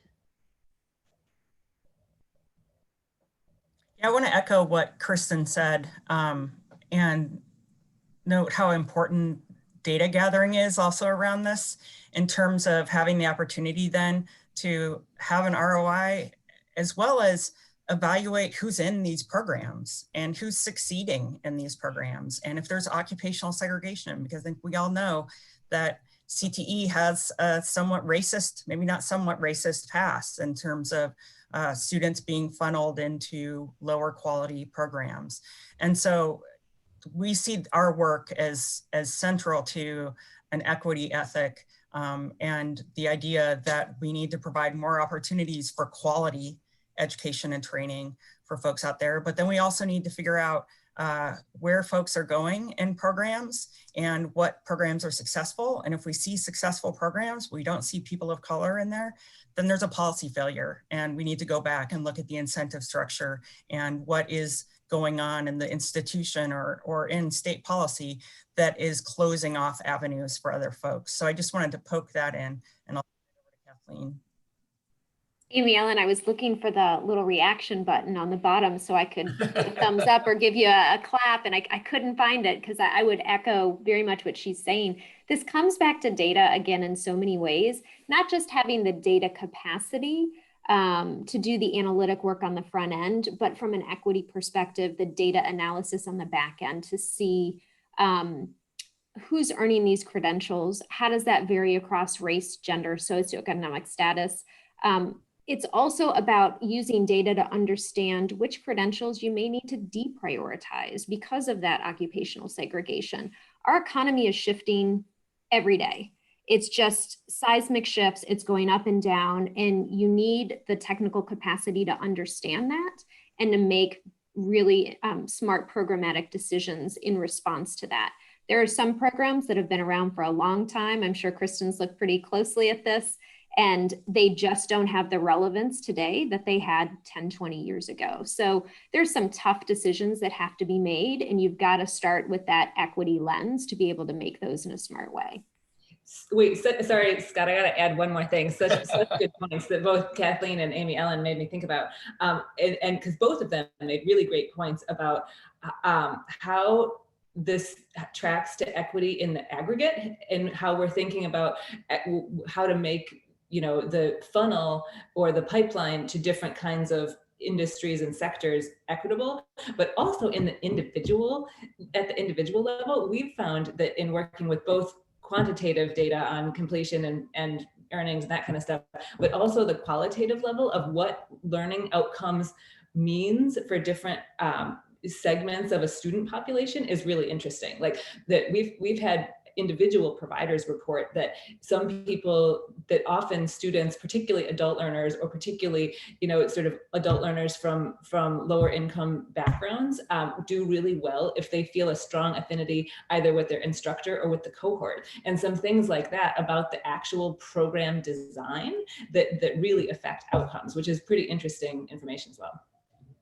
So we're going to turn in a second to some of the questions that you all have been asking, but I just wanted to make two more mentions about upcoming policy briefs as a follow-on to the roadmap. The first I'll say is that we have in the line a brief on quality, but we also have one on transparency and equity, because we do believe that we need to have more thought given to how access to good data in equitable ways leads to equitable outcomes. Second, I want to say really just reflects what the three of you just said. You know, this work around credential transparency is not a standalone, live alone kind of thing. The work around quality is not a standalone, live alone kind of thing. The first policy brief we're coming out with shortly very clearly places all of this work in the continuum of good P20W data. We have to be thinking about all of this data working together across the entire continuum so that we have deeper understanding into where things go off the rails, where you see students beginning to slip, how they lead to better outcomes, and all of that is being done through better data that is open so that we can have lots of eyes, lots of inputs, lots of feedback loops into that. So this larger question about having good open data systems, quality data systems across the entire range of P20W, you know, the work we're doing is not separate from it is a continuation of all of that great work. So Emily, I'm sure that there are some good questions we want to get to before we run out of time here. Yeah, we have a couple of questions, but another reminder, if you have any questions brewing, definitely put them in the Q&A box and we will get to those. But one question here, you all have already touched a little bit on how your work approaches different types of credentials and learning opportunities. But this question here is whether there's an opportunity to ensure quality with the individual training providers who are vendors for local WIBs. And so maybe those folks who are providing the training, but not the credential itself. So I'll open it up to you and see how that fits into your work. Yeah, that's certainly something that we're interested in doing. For our approach is to work with any either sort of part of a state organization or outside organization that works with lots of individual providers. So to help figure out both what the aggregate organization wants the individual providers to collect and report, and also to sort of help them lay out how to actually do that and the specifics of and mechanics of how that works.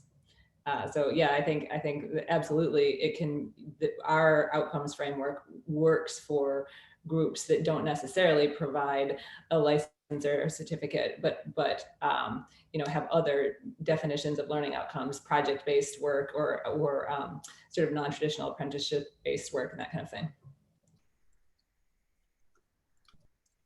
Yeah, and I want to take a little different tact here, but we've had some really interesting conversations with states around the ETPL and the opportunity to integrate the ETPL into a new quality assurance framework that they've developed, and the positivity of, the positive outcomes that could exist for better alignment between Perkins, WIOA, and other standards that the state might be holding up.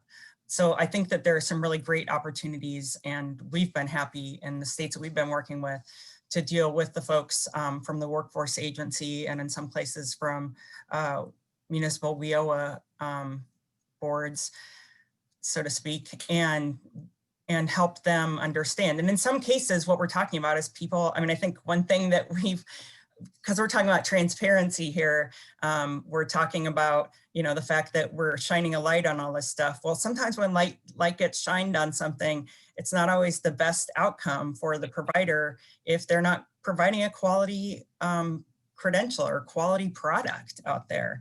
And so there is also, I think, some trepidation in some cases when we're talking about needing to up the standards on some of this work. And I definitely think that for some states in the workforce system, there is a need to keep a stronger eye on quality than necessarily has been in the past. Don't go opening up a can of worms, Amy Allen. Emily, were you going to ask this next question? Because I just typed an answer to one question, but I thought it'd be worth sharing live for everyone. Yeah, I was going to take that question and broaden it, but you go ahead. Well, why don't you broaden it and then we'll come back to it. Okay. Yeah. So there was a question here about why we might not, or if we do, partner with established organizations such as ABET, so quality assurance organizations. And so Scott shared that we do work with ABET and other quality assurance organizations that have those frameworks for specific types of credentials or for organizations. But more broadly, how has their work fit into the work that all of you have been doing? And what, if anything, do those partnerships look like?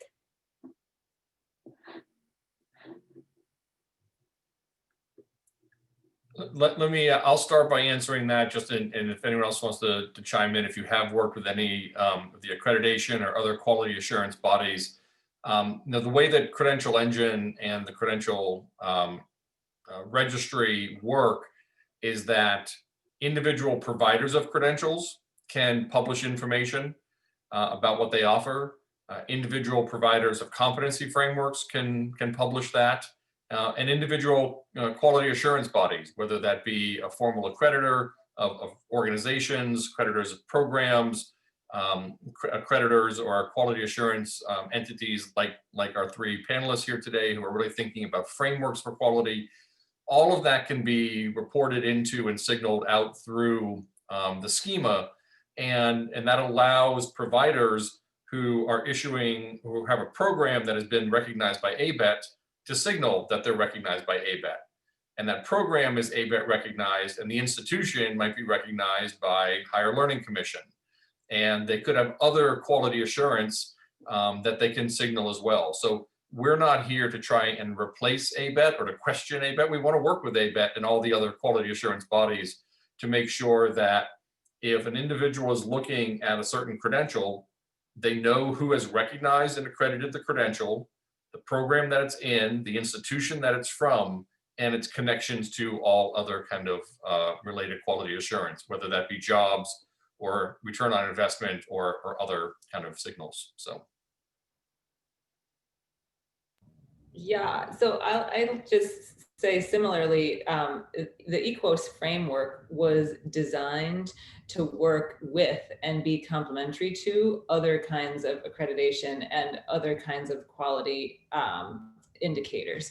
So our goal was not to evaluate the kinds of sort of metrics of knowledge, credit hours, level of seniority of instructors, that kind of thing that traditional accreditors do, which are all good measures of a program, but more to start thinking about the indicators and the metrics of quality as being focused on the end results rather than focused on the activities that are happening within a program.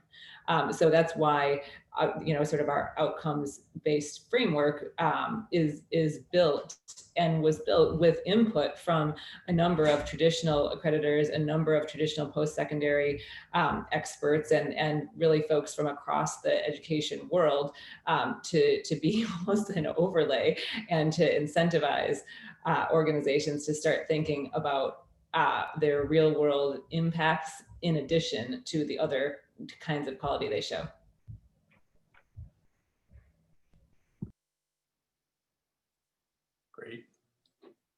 Great.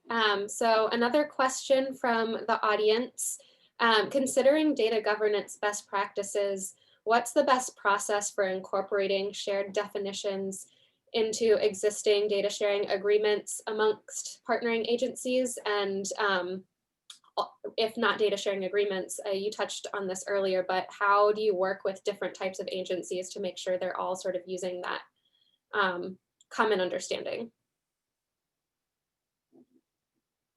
Yeah, I think this gets back to what I was saying about needing to have the data people.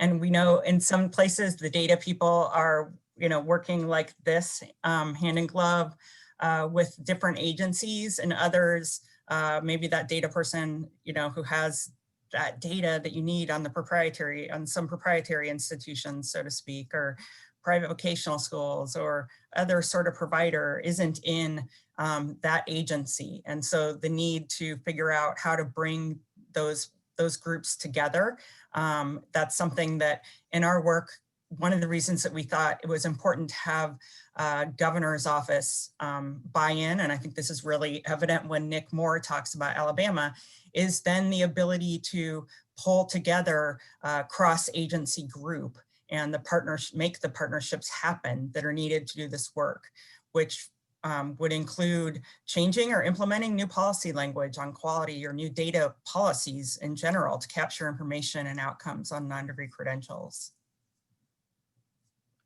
I would add on to that because I agree 100%, the cross-sector, cross-agency piece of this, the importance can't be understated. You've got to have them on the same page. They've got to be working under the same set of business rules. But I'd also emphasize that this is ongoing work. This is not one and done, which I think is the tendency of some people. We did this once, we identified these credentials, we're moving down the road, right? This is ongoing work. And so you have to form those collaborative partnerships that enable those folks to work together hand to hand in an ongoing way, year after year after year. So that's another angle that I would bring into your set of priorities. Why the last element of our roadmap is enduring commitment. You know, we need to think about it both through policy, but through funding and professional development. How do we make sure that the people who handle the data are, you know, able to handle it well, know all the different systems, can talk to the actual practitioners, understand what parents need and what educators need and everyone else. So yeah, this is, to do this well, is an enduring commitment. Absolutely. We just have a couple of minutes left. There's one last question in the Q&A, which goes back to something that Kristen, you reflected on, which is sort of the difficulty of reporting, given all of the new types of data to report and without a common infrastructure. I think the question here is, are there discussions of potential trial prototypes to solve this issue? I think from our perspective at Credential Engine, we see ourselves as part of that solution, as being part of that infrastructure, but obviously the data reporting is, again, not a one and done solution, which is why we're all working together to help move this forward. But I guess taking that question, I'd just love any of you in your final minutes to reflect on how this partnership can help with that sort of reporting concern and difficulty, and where you see that moving forward in the future.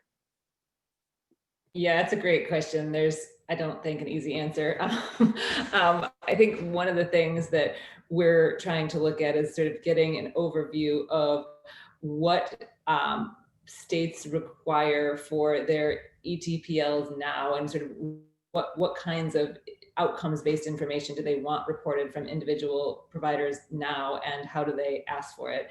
And then ideally, for our purposes, eventually we'd like to have a digitized, you know, sort of easier input system where an organization can just say, like, yep, I'd like to take the EQUOS questionnaire and say, like, do I do this? Check, check, check, check, check. But in order to get to that point, you've got to sort of know what states are doing now and how to make that more consistent. I'll also defer to ESG and Amy Ellen as well.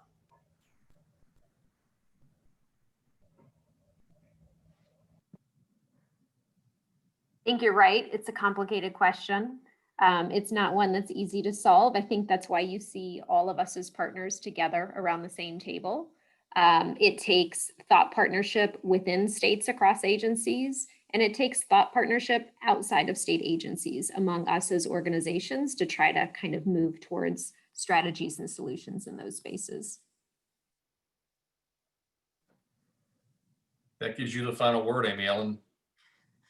No, I'm just going to echo what they said. I don't have anything else to add, just that I do think it's important that essentially we all are in this conversation together and trying to map out what the future looks like, that none of us can go this route alone, and argues even more for the importance of those of us who are working in this area, as well as states and other entities that are providing education and training to come together to do this sort of work, and the importance of Credential Engine and bringing us all together.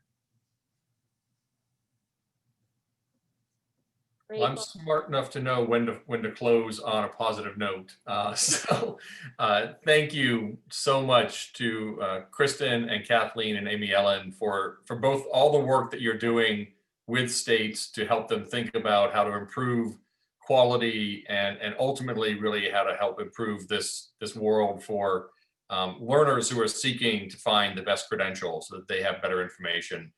And thank you very much for the partnership and for being here today. We really appreciate all of your time and all of your great collaboration.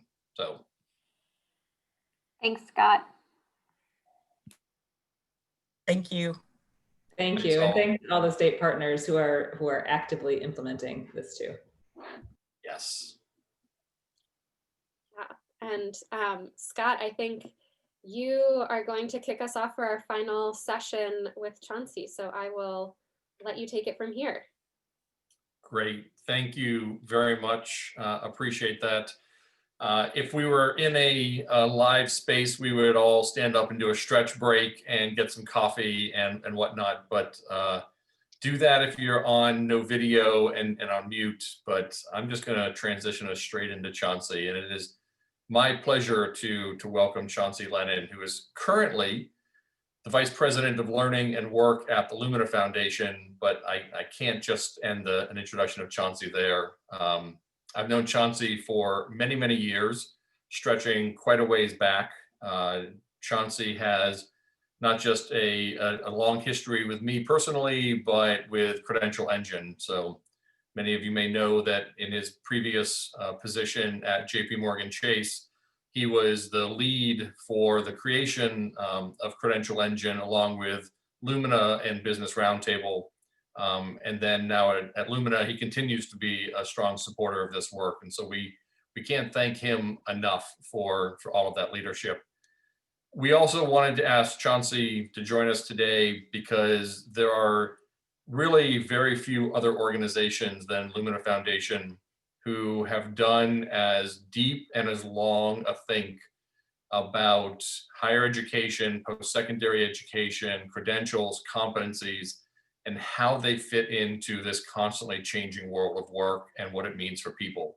So with the release of Jamie Marasotis' new book, with the development of their new strategic plan, and they're launching this at a time of both incredible movement in the space, but also a change in administrations, it seemed like just the perfect time to get Chauncey to really reflect with us about where they see the field going, why they're committed to the strategic plan that they have in place now, and what they'd ask of all of our state partners to think about as we move down this road. So Chauncey, we're going to let you just take it over and give some thoughts, and then we'll have a bit of a conversation.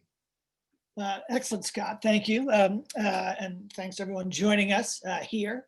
It is, as Scott said, a great moment to sort of step back and have a conversation about both the sort of short-term opportunities and some of the bigger pictures here on what's happening in the post-secondary field and the way that credential transparency is such an important part of where we're going. What I thought I'd do is spend a little bit of time talking about the new Lumina strategic plan, but not sort of as a readout of that plan, but more as sort of talking about how credential transparency is really woven through what we're doing and how the work that we hope to do with Credential Engine and many of you out in the field is really about moving forward in a kind of very particular direction, sort of informed by our larger goal. So to kick that off, if you don't know Lumina, the thing that is sort of most important to know is that we're unique among foundations in that we are organized around the credential attainment goal. And that goal is getting 60% of adults aged 25 to 60 a credential value by 2025. That means we're actually coming up very quickly on the end date of that goal. And so when we thought about our next and in some sense final strategy before the end of the goal, we were really thinking about how, what are the things we do now to get us there? And without going into too many numbers, I will say that we're currently at about, nationally, we're about 52% attainment. If we did nothing, we'd probably get to about 56% attainment by 2025. And so the delta is a kind of 4%. That comes out to around 8 million, 8 million more people getting credentials than again we currently forecast. Now, I know many of you are thinking, well, how those forecasts can't necessarily mean what they did in the post-COVID world. You're exactly right, but let's hold that conversation until afterwards. We're going to just act as if somehow attainment, enrollment and attainment are not radically changed by COVID, even though in some sense we know that they will be. So when we think about getting to the goal, we are sort of focused in on a reality. And one of the real advantages of the goal is that it does create a kind of discipline in thinking about how to set priorities. And what, in some ways, the most, I know two of these kind of disciplines. The first is that the way we're getting to the goal is not going to be through increasing BA attainment. There's partly accrual math here. The traditional A student getting a BA won't be old enough to qualify for the goal. And so the way we're going to get there is by the increasing attainment of short-term credentials, certifications, and 2-year AA degrees, occupation-focused AA degrees in particular. So that really sets a target for us that we hadn't had in the past. And so we are shifting some of our work, a big portion of our work in the direction of short-term credentials. The thing I'll say about the attainment goal that has been critical for Lumina's strategy is it's also really shown us about the challenge we face around equity, right? We see credentials, we see post-secondary education as an important, a critical tool in addressing racial inequality in the US. And that shows up very clearly when you look at the differences in attainment among African Americans, Latinos, Native Americans, whites, and Asians. And so for us, this is no mere numerical exercise. This is really about making sure that what credential attainment does is drive us towards closing the equity gaps we're seeing and promoting greater opportunity among all racial and ethnic groups. So with that in mind, we now kind of turn and say, all right, well, if we're focused on short-term credentials, what does that really mean? That means a couple of things. That means we're focused a lot of what's happening in community college systems. Of course, short-term credentials are offered by providers, other than community colleges, and let's maybe talk about that later. But the scale of the system is such that the majority of people who will get short-term credentials will get them at community colleges, and we also then are focused in many ways on adults. That's partly driven by the goal because you need to be old enough to qualify for the goal, but that's partly driven by the reality that when we think about who is out there looking for the kind of affordable, flexible, job-focused credential, we know that that is often adults, and we know that where they're going is community colleges. So those three things kind of stack together. Let me make one last point. Sometimes I think we at Lumina can sound a little bloodless when we talk about the goal, as if really we're just in this here to sort of hit a particular number. And I think the goal is a powerful tool to communicate our priorities. It's been a powerful tool among governors to coordinate the activity of a wide range of actors. But even if there was no goal, I think you can make a very compelling argument that really one of the most important things we need to do right now when we think about post-secondary education is focus in on this end of the post-secondary spectrum. So the goal is useful, but I don't want anyone to have the impression that the goal is sort of the driver here. The driver here is really our sense that this is the most important area of opportunity we need to focus on for the US. So let me say a word about, well, how does credential transparency fit into all this? So we look at a set of challenges, right? We know that community colleges are an indispensable institution, yet we know that they are not delivering on the promise that they have. And this is especially so for low-income students, students of color, adult students. And part of the challenge here is because of the problems we see in the labor market, problems that stem from the lack of credential transparency. It's hard for community colleges to do what they should be doing in a world in which we don't understand the value of credentials, and they are unable to design the kinds of programs, they're unable to engage both students and employers, they're unable to rethink how their institutions work without a better grasp of what credentials have value in today's labor market. So let me talk about three of those areas. And we could frame these as areas of opportunity, we could frame them as areas of sort of problem areas. But really, when we think about the work we're going to do, we're going to think about solving three interrelated problems, kind of three legs of a stool. The first leg of this stool is the reality that we have examples of very powerful, high quality, employment aligned credential programs at community colleges. And these programs, they vary quite a bit, right? Some of them are short-term, non-credit, maybe it's an 8-week class that might lead to a certification and then into a job. Or they could be a 2-year occupational AA. That same thing, has a credential value attached to it, and then you step into a job as your part of your trajectory. There's lots of variation, obviously, by the kinds of credentials involved. There's variation by the level of employer engagement. There's variation in the funding and the cost to students, and so on and so forth. But at the core, what these programs have is a real clarity of the alignment between what happens on the training side, credentialing, and what happens on the employment side of the equation. And when we look at these programs, we feel that the challenge we face is we need more of them.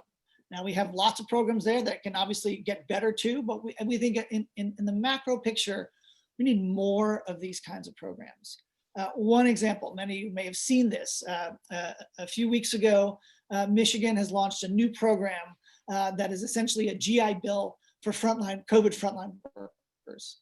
And in the first 2 weeks of launching this program, 60,000 people showed up or applied for the sort of tuition. And the majority of those folks were not looking for a sort of a BA. They were looking for, again, a credential, a certificate, a certification, or a 2-year degree. We know there is just tremendous amount of demand out there for programs that get these kinds of credentials, in-demand credentials. And we need to figure out how we unlock the kind of dynamics at community colleges, partnerships with employers to create more of them. But at the core here is, of course, a better understanding of which credentials matter, right? Which credentials and which industries are able to unlock positive labor market trajectories. Sometimes that requires a lot of back and forth with employers to figure that out because it's a credential plus lots of other skills. Sometimes the way the industry works, it's the credential kind of stands alone. But we don't understand well enough which credentials those are and which industries. We don't understand well enough the regional variation. Some parts of the country, certain credentials will matter, other parts they won't. And we don't understand the variation when I think it comes to the way in which different firms take different approaches to credentialing.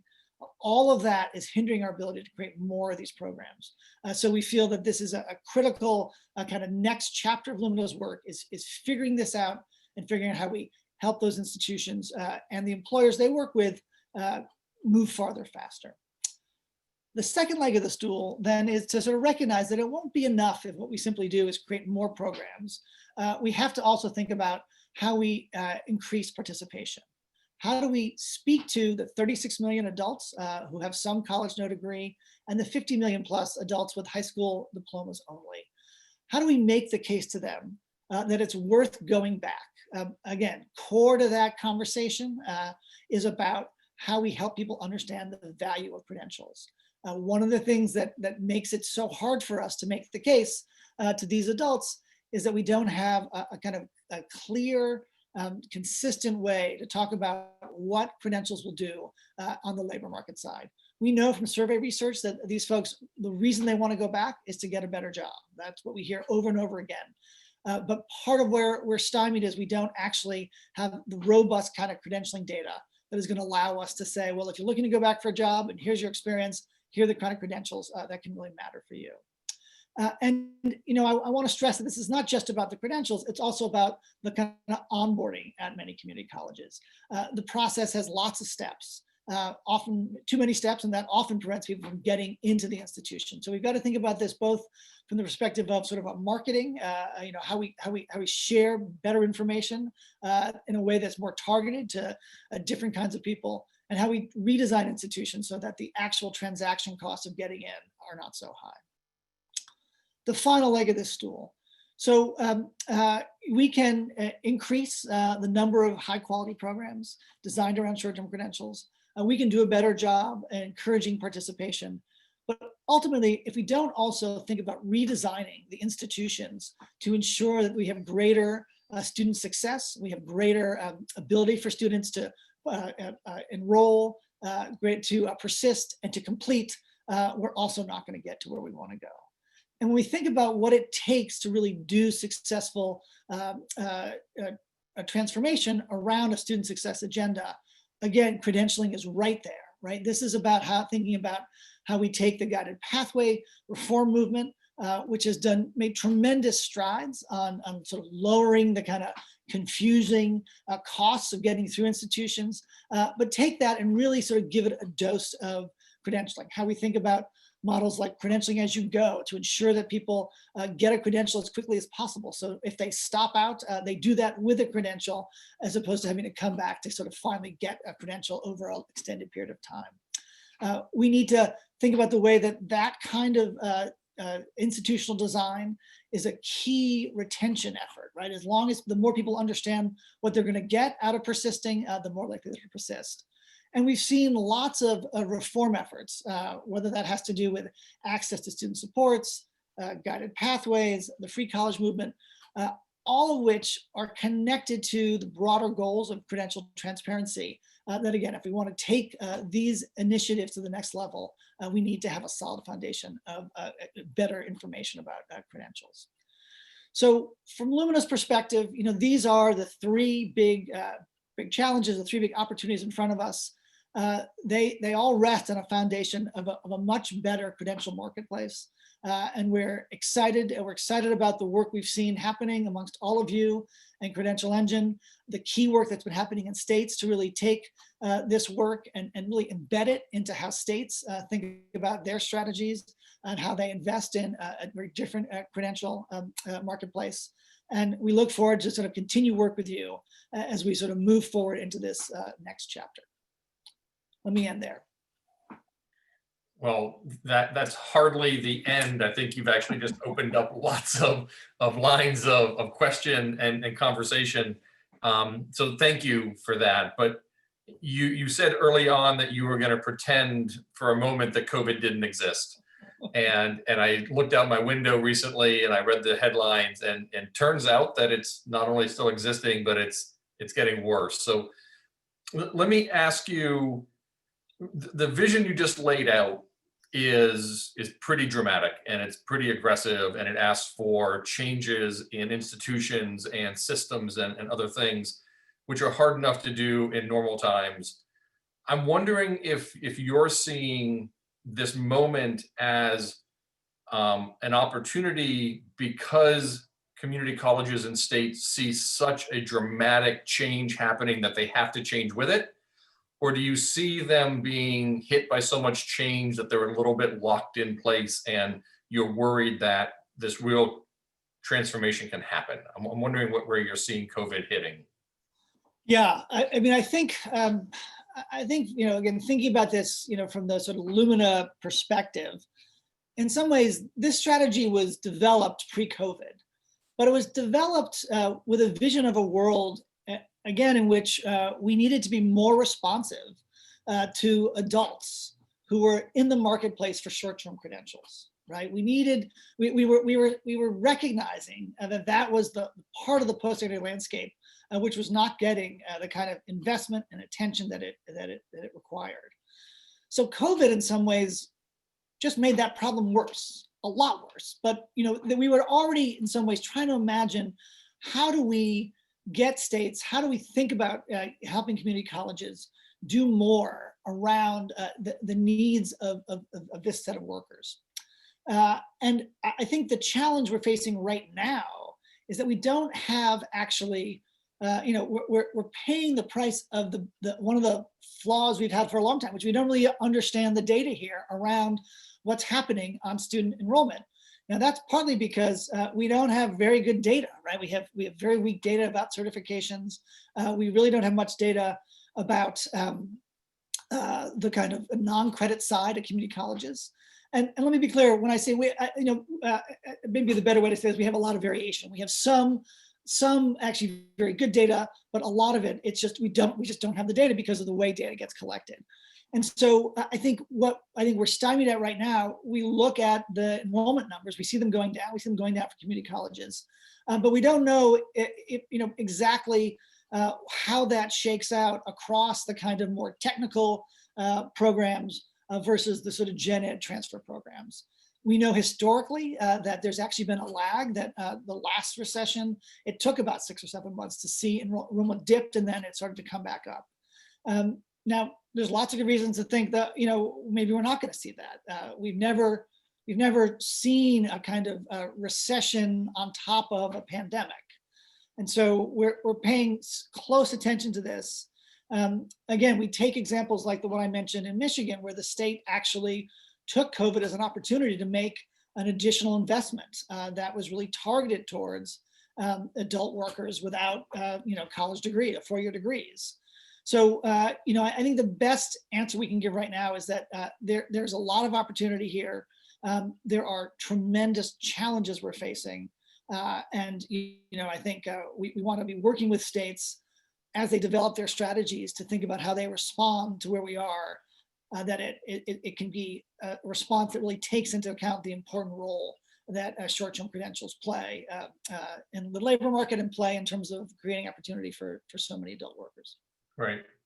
Yeah, I think the general narrative since COVID is that this impact was coming, that this change needed to happen, and COVID has just revealed it in more stark terms and accelerated the necessity of actually addressing it, grabbing it by the horns and wrestling it down. So states are in this moment. Michigan has had a phenomenal response. We do have a change in administration coming in with a first lady who has a long history as a community college teacher, professor, and an advocate. Obviously, we do not ask Lumina to prognosticate on federal policy, and certainly know that you do not lobby. But I'm wondering if you're thinking about ways to think about not just the impacts on community college and short-term credentials, but you pointed out that short-term credentials come from lots of different providers. What do you think the impact is going to be on the market as a whole, not just community colleges? And what does this mean for the non-traditional providers of short-term credentials that we need to be thinking about to ensure quality access and quality information for people to make good decisions? Right. Great question. So, let me frame it as a little bit like what's our wish list? Our wish list, what kind of world do we want to live in? I think we want to live in a world, not surprisingly, where we have just much better data, right? Where we can actually understand what's happening in the kind of education and training space that really is, in some ways, one of, if not the largest part of the post-secondary landscape. I think we just it's hard to remember that most post-secondary students are at community colleges, right? That's the biggest chunk. And that's actually probably the numbers we have are undercounting because we don't have data around students who are in the non-credit side of community colleges. So, most students are already in this space, but we can't really see. What we do know, of course, is that they're predominantly students of color, low-income students, older students.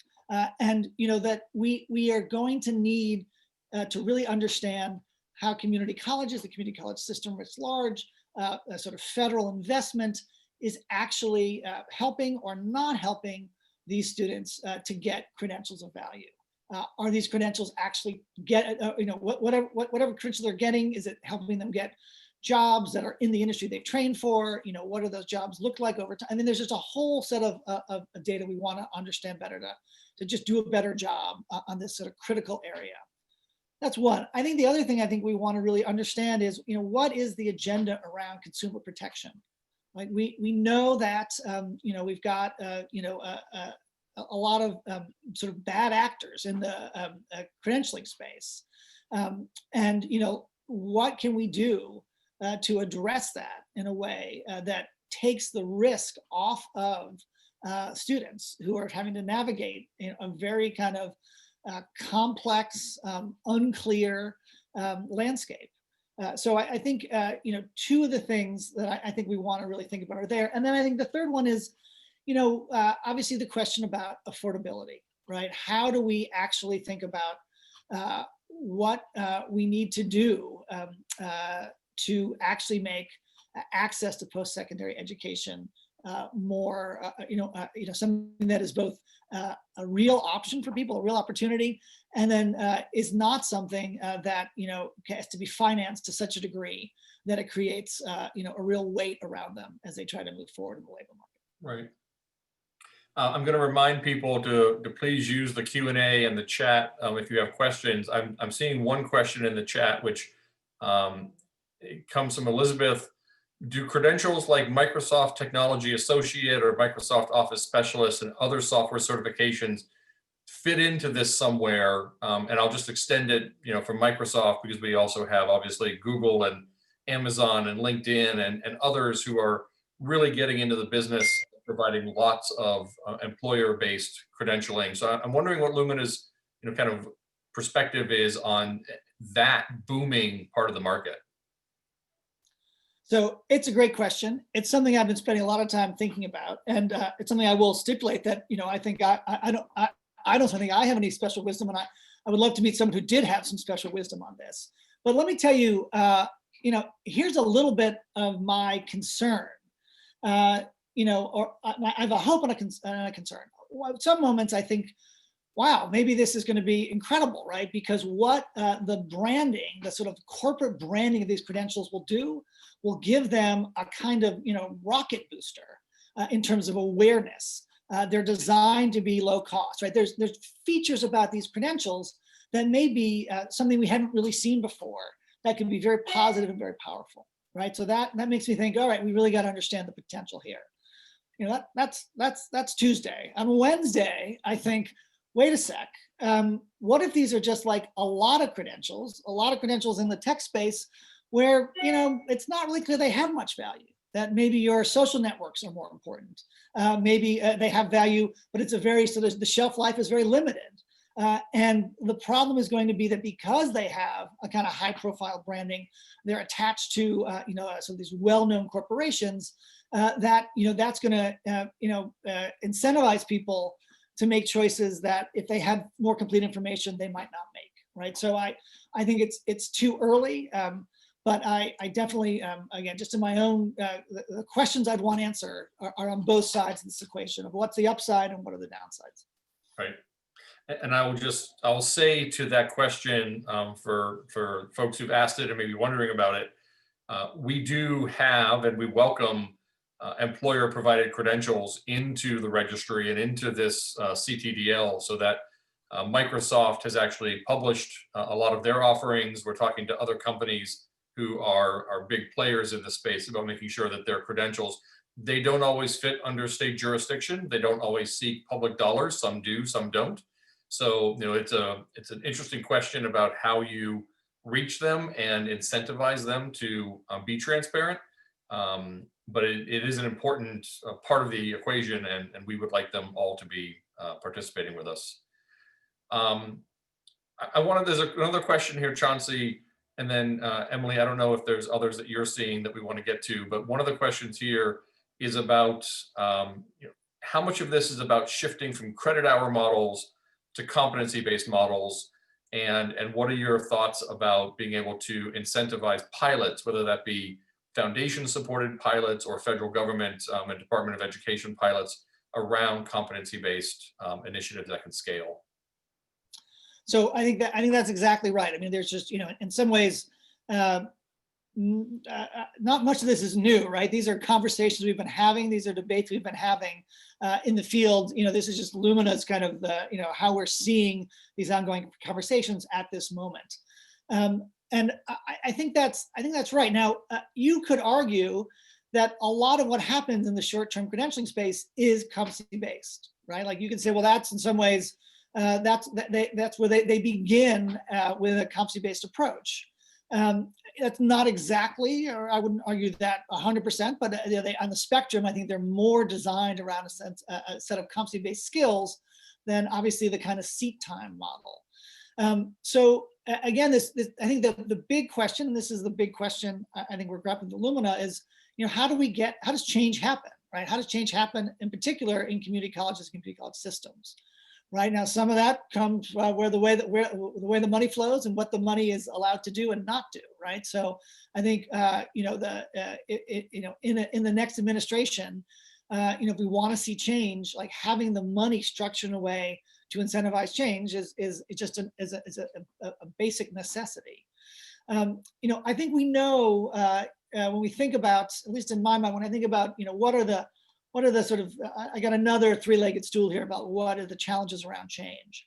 So I think the first one obviously has to do with resources, right? If you want to do more of this kind of approach, you're going to have to invest different kinds of facilities and equipment, different kinds of faculty. You've got startup costs. You've got there's a different business model there that you need to have the revenue, the funding stream for that. There's an information challenge, I think, right? We got to make sure that the sort of the kind of labor market information, the sort of in-demand credential information that ties to the kinds of learning that is competency-based, is really important. And you need, sorry about that. It's Gotta not pick up stopping. the. There we go, there we go. Sorry about that. I thought it was off, my apologies. And then the third one is, let's call it a broader bucket of capacity, right? Do community colleges have the kind of leadership? Do they have the ability to sort of engage faculty? Do they have the wherewithal to really partner with employers, build the kind of employer partnerships that are necessary to get this right? So, I think we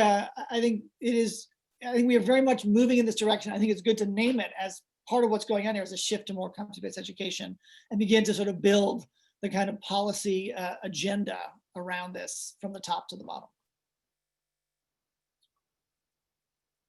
Yeah, I'll just jump in here. Thank you, Chauncey, so much for all of your great insights already. We have a couple of questions in the Q&A. One that asks about whether you see the need for some sort of credential or certification. A certification in our world is a type of credential around soft skills. And I know there are several out there already. So I'm curious what your thoughts are on how useful those are and how that fits into the ecosystem.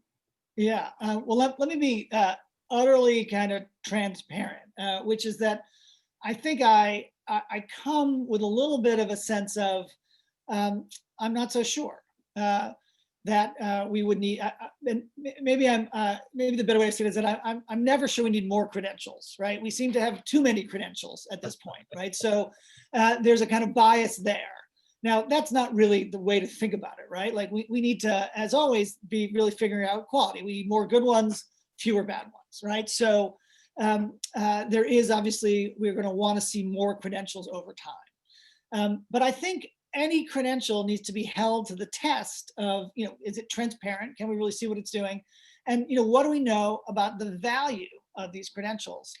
I have to say that my understanding of what we know, what the data tells us, is we don't see a lot of robust data about employers really valuing these kinds of credentials. Now, again, I'd love to just know more than I currently do. And if there's kind of people doing research, I'd love to sort of know more about that. But I guess my sense of this question is the jury is out. I certainly know there's a lot of interest in this and people think that there's a lot of potential here. It would be great if that was the case. But there are very few credentials that really work kind of across credentials of this sort, I think, that really have kind of national value across a whole host of employers, right? There's, we always have to remember there's always variation, by industry, variation by firm size, by, occupational density. And so, I'm sure, I think in the end there's a there, but I think we're in a very early stage of figuring out, what that kind of, foundational skill or soft skill, what do you want to call it, credential would look like. Yeah, I would co-sign that, I think. One other question here is whether you see an opportunity to align corporate job descriptions. I would assume that also means the job skills and competencies that might have the same function but different requirements. And so figured you could take that and maybe also speak to how our work fits into maybe some of the work that's happening at the U.S. Chamber Foundation and other work to align data about jobs to data about credentials. So again, this is another, at the end of the day, this feels to me a question about how change happens, right? I don't think there's a real argument that the way we do this currently makes much sense, right? I don't know that, I don't hear, or at least I don't hear anybody arguing that. The real question is, how do we get something as complex as the US labor market to change, right? Do we start with, and I think we see energy right now around a set of larger employers. I know this has been a BRT, skills-based hiring has been a sort of a BRT priority. So that seems good, right? That seems like a place to start. Certainly those firms in theory have kind of the resources to invest in doing this in a kind of strategic way that will endure. But again, we're early days here. There is, reason to be a little bit skeptical that we're going to see a whole lot of change here. Part of what was driving this, of course, was the very tight labor markets we had prior to COVID. Again, I think we're too early. Maybe some of that will last post-COVID, but time will tell. And I think the other question becomes a little bit about diffusion. Like it will be a great thing if we can get bigger corporations to really commit to this. And then, the next question is going to become, well, how does that diffuse by industry, by smaller firms?